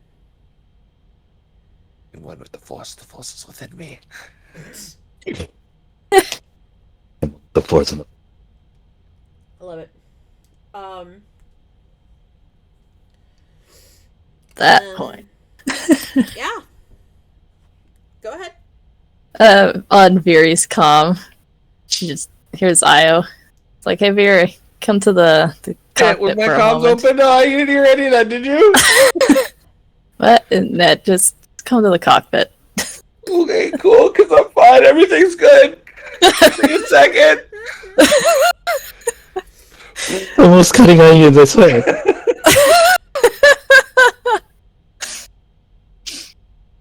And then you probably hear like a click, but then the mic actually doesn't go off. It's like, oh, damn, there's boogers all over this thing. Gross. It just switched to like an open comm. It's like, Viri, what? Damn it! Click, click, click. You just hear blaster fire, and then her comm just goes away. Oh, Lord.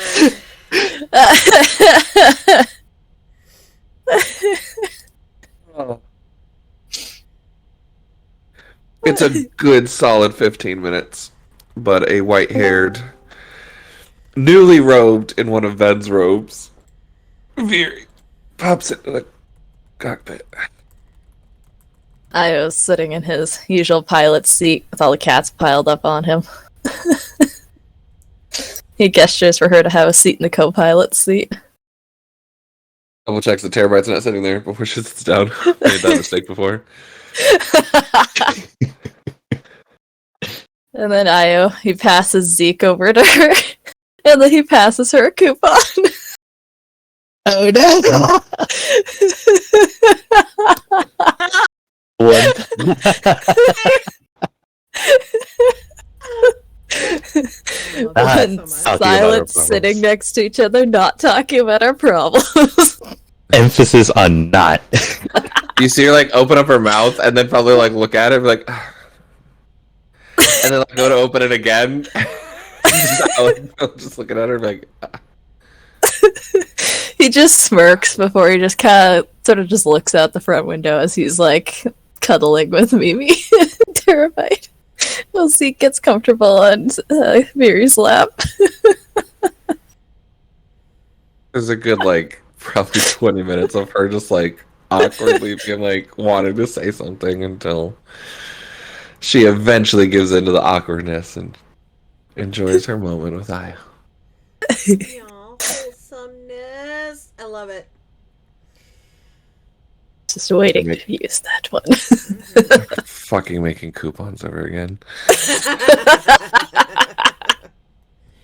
Hindsight. I still have so many to use. As that is occurring, and as the crew are mentally and emotionally preparing themselves, we Not Sev. Yeah, not Stressing. Sev. Sev is doing a heckin' Oh, stress. Poor Seth. Doesn't get But paid enough. I know, right? No, he's not. We will go ahead and cut over to Ven. So you have left your family behind and left what you needed to say behind. And you travel in a silence that is very...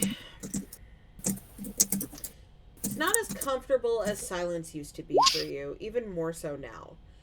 As you make your way to the Starforge that you know that Sai is on.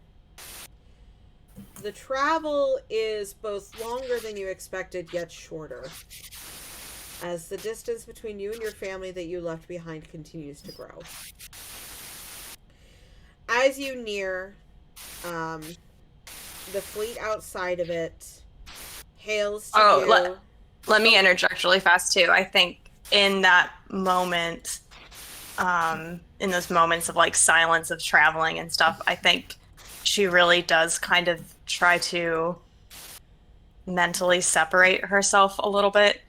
Mm-hmm. Like, there's even a point she's sitting there and like a couple tears come out just a little bit, and she just kind of says, like, to no one in particular, but like directing it towards the crew. It's like, you all have got this now. Please take care of it. And then she kind of puts it aside.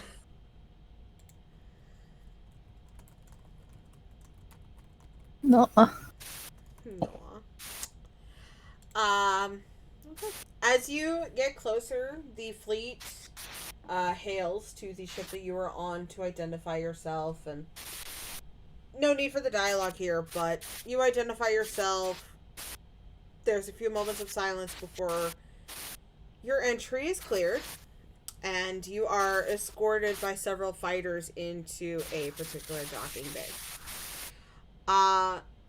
When you arrive, you are greeted by several troops and a couple of Sith apprentices and the like that have followed Sidus faithfully. And they regard you with a coolness that... It's not the usual coolness that you had felt from them, their animosity towards you for being a Sidus' wife. This one is more personal coolness towards you. And as they go to escort you to meet with Sai, you were walking around and looking at this ship. You've kind of seen some blueprints and have a vague idea where you might be. But as you're looking around and you're observing this massive station, you are surprised at the number of troops that are here. It's as if right now this is the headquarters for Sidus' forces, and they appear to be amassing and, you know, boarding ships and fighters and moving out into space. Did I see any hybrids? Or is it all, like, actual people? Actually, yes, you do see some hybrids. There are a couple, and they look like they are very muscular, dish-shapen men and women. Their muscles seem large, and the turquoise veins just kind of continue to ripple through them. They all have a collar on them that you recognize as what would be a slave shock collar. And if they misbehave, you see electricity arc and the hybrids snarl and hiss before complying to the orders. And they are surrounded consistently with seasoned guards and other Sith that just ooze a dark side presence around them. It seems that while not fully complete, the hybrid army is slowly starting to form to what Asidus wants. Okay. Yeah, she's mostly just silently studying things. Breathing. Remembering to breathe. Breathing is Yeah. good. But as you continue to walk, you are escorted through this station, and nobody speaks to you. You are met with cold glares or no looks at all. Before you are taken to what you're able to surmise would be the personal quarters area of Asidus. I don't know why I imagine just like one person just like, oh, starting to wave and someone else like smacking them on the back of the head. Like, nope, cut it out. Stop it. Right, yeah. Just get any waves. Yeah. Because you gotta have that. I mean, One person that's not quite checked into the vibe. yeah, that needs pretty to much. happen. I don't know. It's I've not never reading seen the her room. before. I don't know, she seems pretty cool. She must be She listened to me when I used to bring her food. I mean, I don't know, but okay. Pretty much. She said thanks. No one ever says thanks, you know? Nobody ever uses their manners on this station. It's really weird. Smack him again. Oops, that's fine. Of course, as one does. He just signed up because the benefits were good. He doesn't even really understand Sith versus, you know. Yeah, pretty much. I was just here because, like, it would pay buku for retirement. I don't know. I'm just here. But yeah, as you continue to go into the personal quarters area, the guard group continues to stick around you. Like, even as you get further in, they do not thin. Not until you come across a large set of two metallic doors, double doors. And there are guards stationed on each side of the doors. They are in very, very heavy armor, thick armor. Pitch black, save for some turquoise blue outlines. And the group halts you. And the guards look you over before one of them goes and opens the doors. And inside, sitting at a desk, working in preparations, is Asidus. Hello.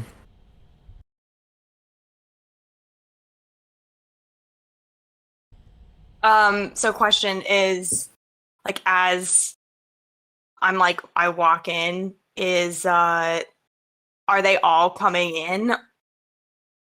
The other guards and stuff? Yes. Until they are told otherwise by Asidus, they continue to flank you. Okay.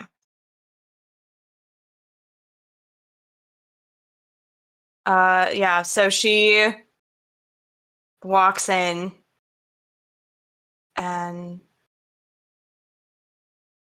she says, I need to talk to you. Clearly.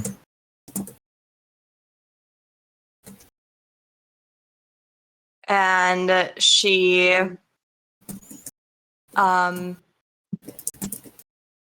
she gives the guards a look, kind of like a I'm not going to do anything look.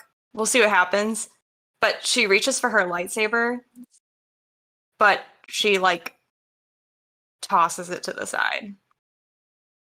It gets force pulled into Sai's hand. Or you can take it.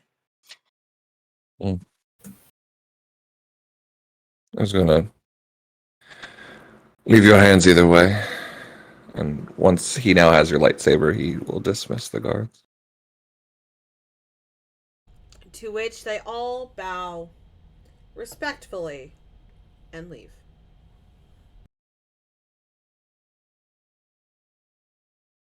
You notice his eyes are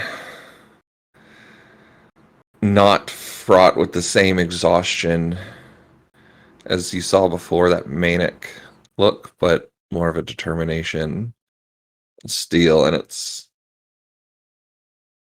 shadowed and yellowed, stronger than ever. Yeah, I'm glad you mentioned that because I know that was something she noticed Yeah. a lot, so it's still there like that. But even more intensely yellow and irised than before. There was that shimmer of, sigh. This is Lord Osiris. So she will even like take off like the outer, like like there's like the billowy Jedi cloaky thing with like the hood and stuff. She like takes that off and she like tosses it to the side.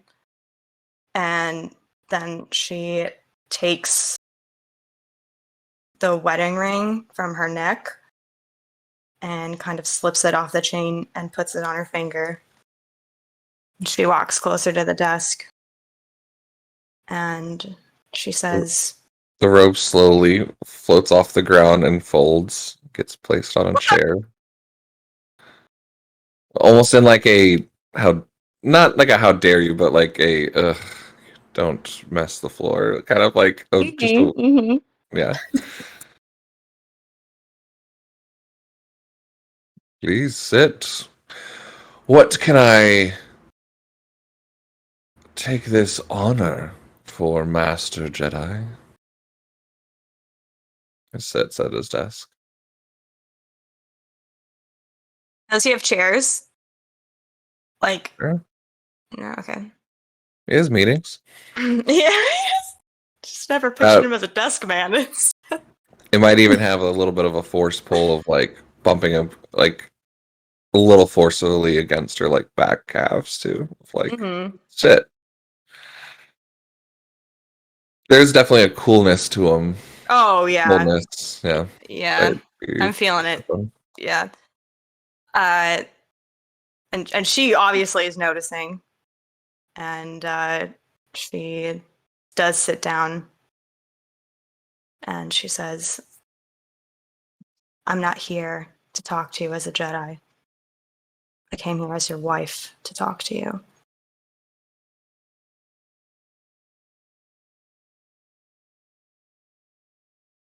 Can you really separate that? All these years uncompromising. Choosing them, your creed. Can you really detach yourself then? Or is that just the lie you tell yourself now? I'm not sure. I'm trying.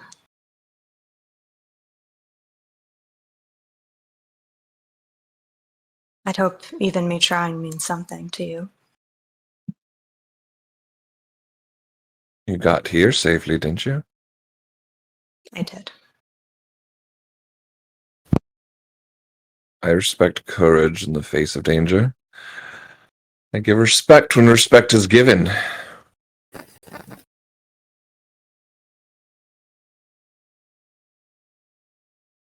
I wanted to come to you to talk to you as your wife because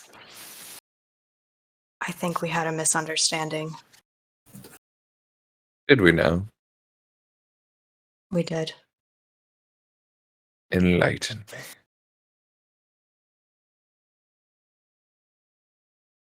and the eyes are real daggered at this point. Mm-hmm. There's a coolness, but there's this like you're picking up on a radiating emotion underneath it's building. Yeah.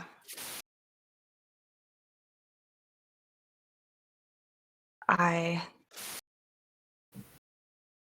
know this might sound as an excuse, but I swear I'm coming at you with honesty. After our moment at the Starforge, I thought our understanding would run beyond what happened. I thought that we were able to remove. I thought that we were able to separate what was going to happen. That we were coming at it with an attitude of we both know we're doing what we're doing out of love, and may the best person win. At least that's how I was looking at it. You know, I've always had more trouble with that. Detaching my emotions and expecting others to do the same. But I thought you understood me. I didn't think you would see me leaving as betrayal. I thought you would see it as me doing what I had to do, just like I was seeing what you were doing as what you needed to do.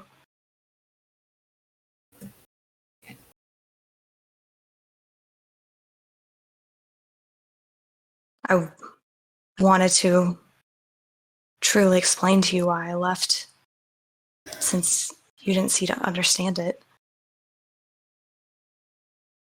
Please go ahead.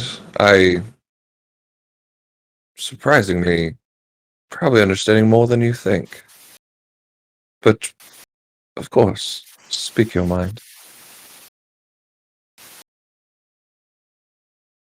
I left the Starforge and I didn't come back because I saw that even after our moment of connection, what drove you was a future where we could be together safe. That vision that you saw so long ago that started it all. And in that moment, it became clear to me that it would feel impossible for you to leave this path, leave this mission until I changed the galaxy so you wouldn't need to do this anymore. So I left because I wanted to show you there was another way to do this without bloodshed, a way where you wouldn't have to be in agony anymore or do things you didn't want to do. I spent every single spare moment dedicated, Sai, from the moment I left that room, fighting for you. Talked with each crew member and asked them to give you a chance, and every single one of them agreed. Some of them even volunteered their own time and lives to protect you, us. For the future of our entire lives, people like Sev and Viri said they'd count you as their family just as I was. I made conversations with people I knew you wouldn't want to show you mercy until they agreed to let you live and be free. I returned to the Order and became a master on the condition that they abolish the rules on relationships. And they have. Revan's death made them realize their mistakes, and they're willing to take steps to change. We could be together without the Jedi hunting us down. And even with the truce with the Sith, I did that so that they wouldn't hunt you either once this was over. If there's a truce, they can't. Or at least not without major consequences. Every single person I knew would want you dead. I convinced them to let me decide. Your life was never in danger. I never betrayed you. But my intention was to tell you each of this and show you that there was going to be another way. But then you stopped talking to me. And I couldn't explain my actions or what I was doing.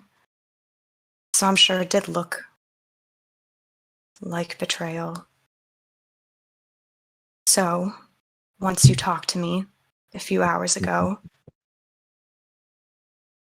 I'm coming now as your wife to tell you we have a future now. I built it for you, and you don't have to destroy anything. You don't have to tear down establishments. They won't even keep us apart anymore. They won't actively do anything. You don't have to hurt yourself anymore or be lonely or make choices that you hate and feel tear yourself further apart. You could stop everything right now, shut down your army, stop the attacks. We don't ever have to hide, just like you wanted. This is the future you wanted. I gave you a path, right now, right here. Please take it. I've come to ask you to take it.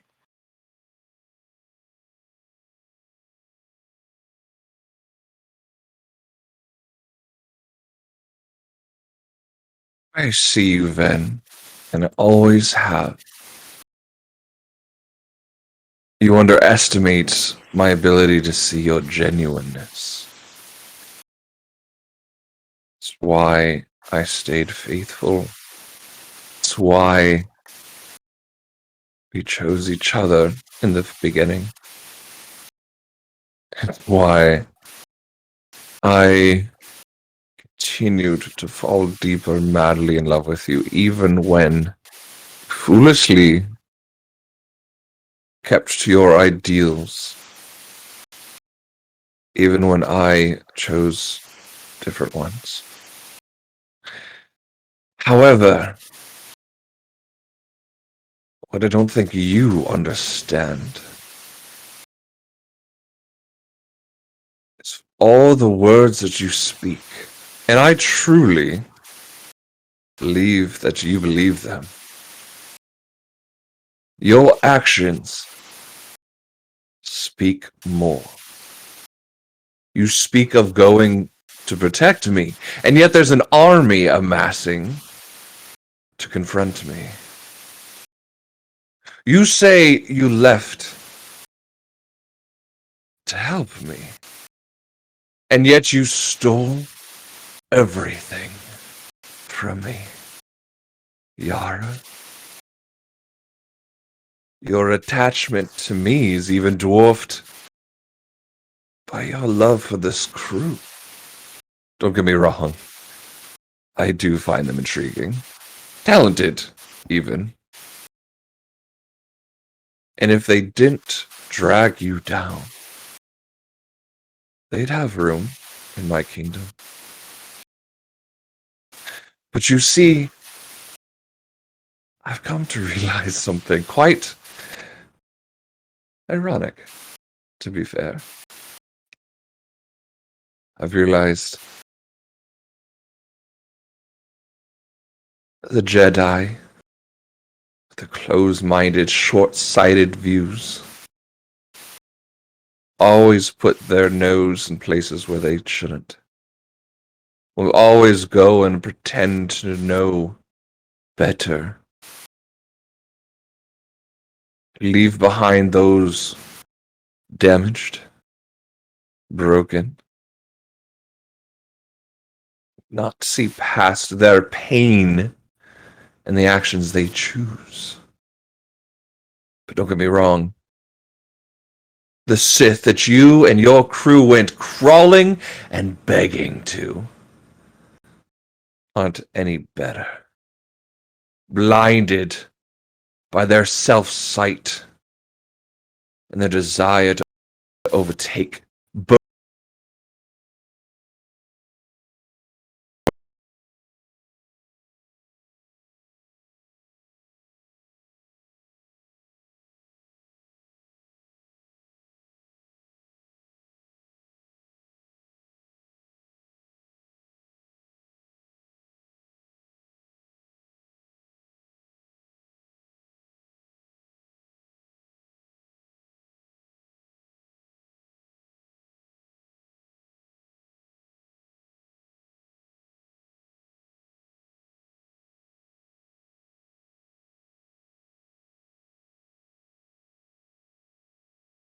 They do distract you, don't they?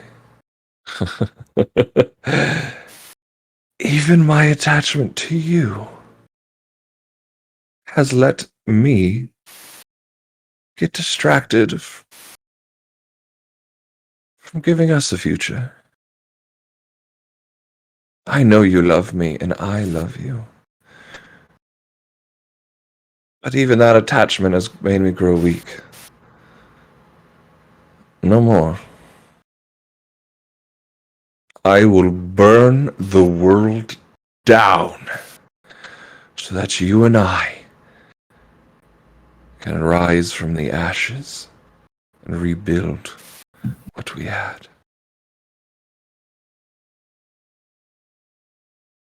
You were foolish to come back.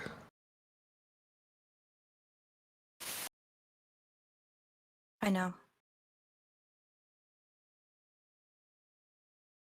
I don't have a plan. I don't have anything. But you're worth that to me. You're worth the risk. You could kill me. And I'm not going to kill you, Ven. But I can sideline you. You can watch as I finish what I started for us. But I do commend you. You should reach out to your crew, your dear Padawan. Tell them to turn away and they will have mercy. But if they come after you, attempt to stop me, I will not hold back.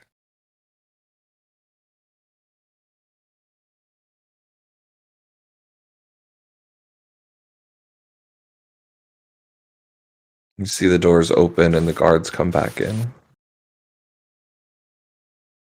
please. It doesn't count for anything that I made something that you could walk down to.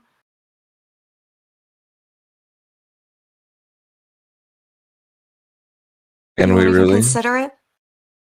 Yes. You don't think they'll come after us? Do you think we truly can live a life in Yes. peace from them? Yes. Yes. We don't need to hide. We don't. I made it so you don't have to. I want you.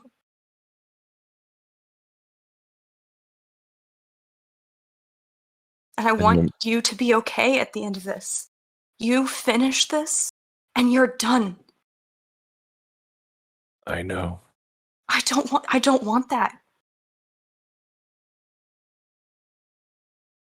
I don't think you want it either, not really.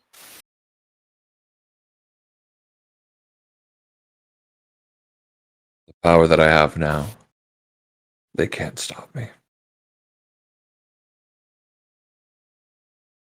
That's why you can stop yourself. That's why I'm here to talk to you, to be your inspiration.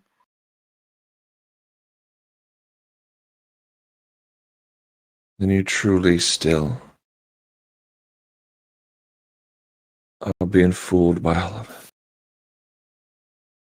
How do you know you're not the one being fooled? And he'll wave the guards to take you off.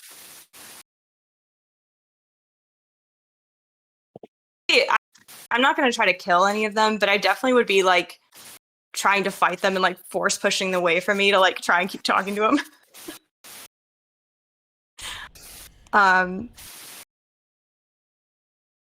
And He sits and watches for a little bit. I like, if I can, I have my data pad, and I will even push it. There's like something I had queued up on it, and I push it and I toss it to like onto the desk, and it just starts playing one of those memories that I wrote on the in-character chat of just them being young and being together.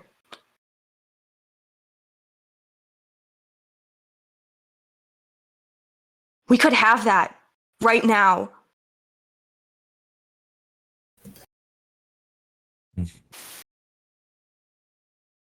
A hand goes up, and like all the guards kind of stop fighting you for a second. As he's like looking down at the data pad, watching it.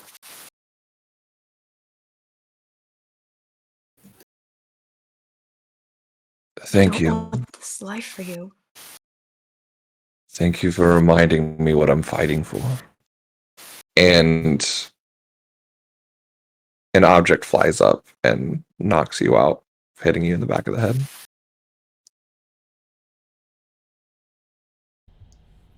And as you fall unconscious, rather shocked by this, the last thing you see, Ben, is the face of your husband before it goes black.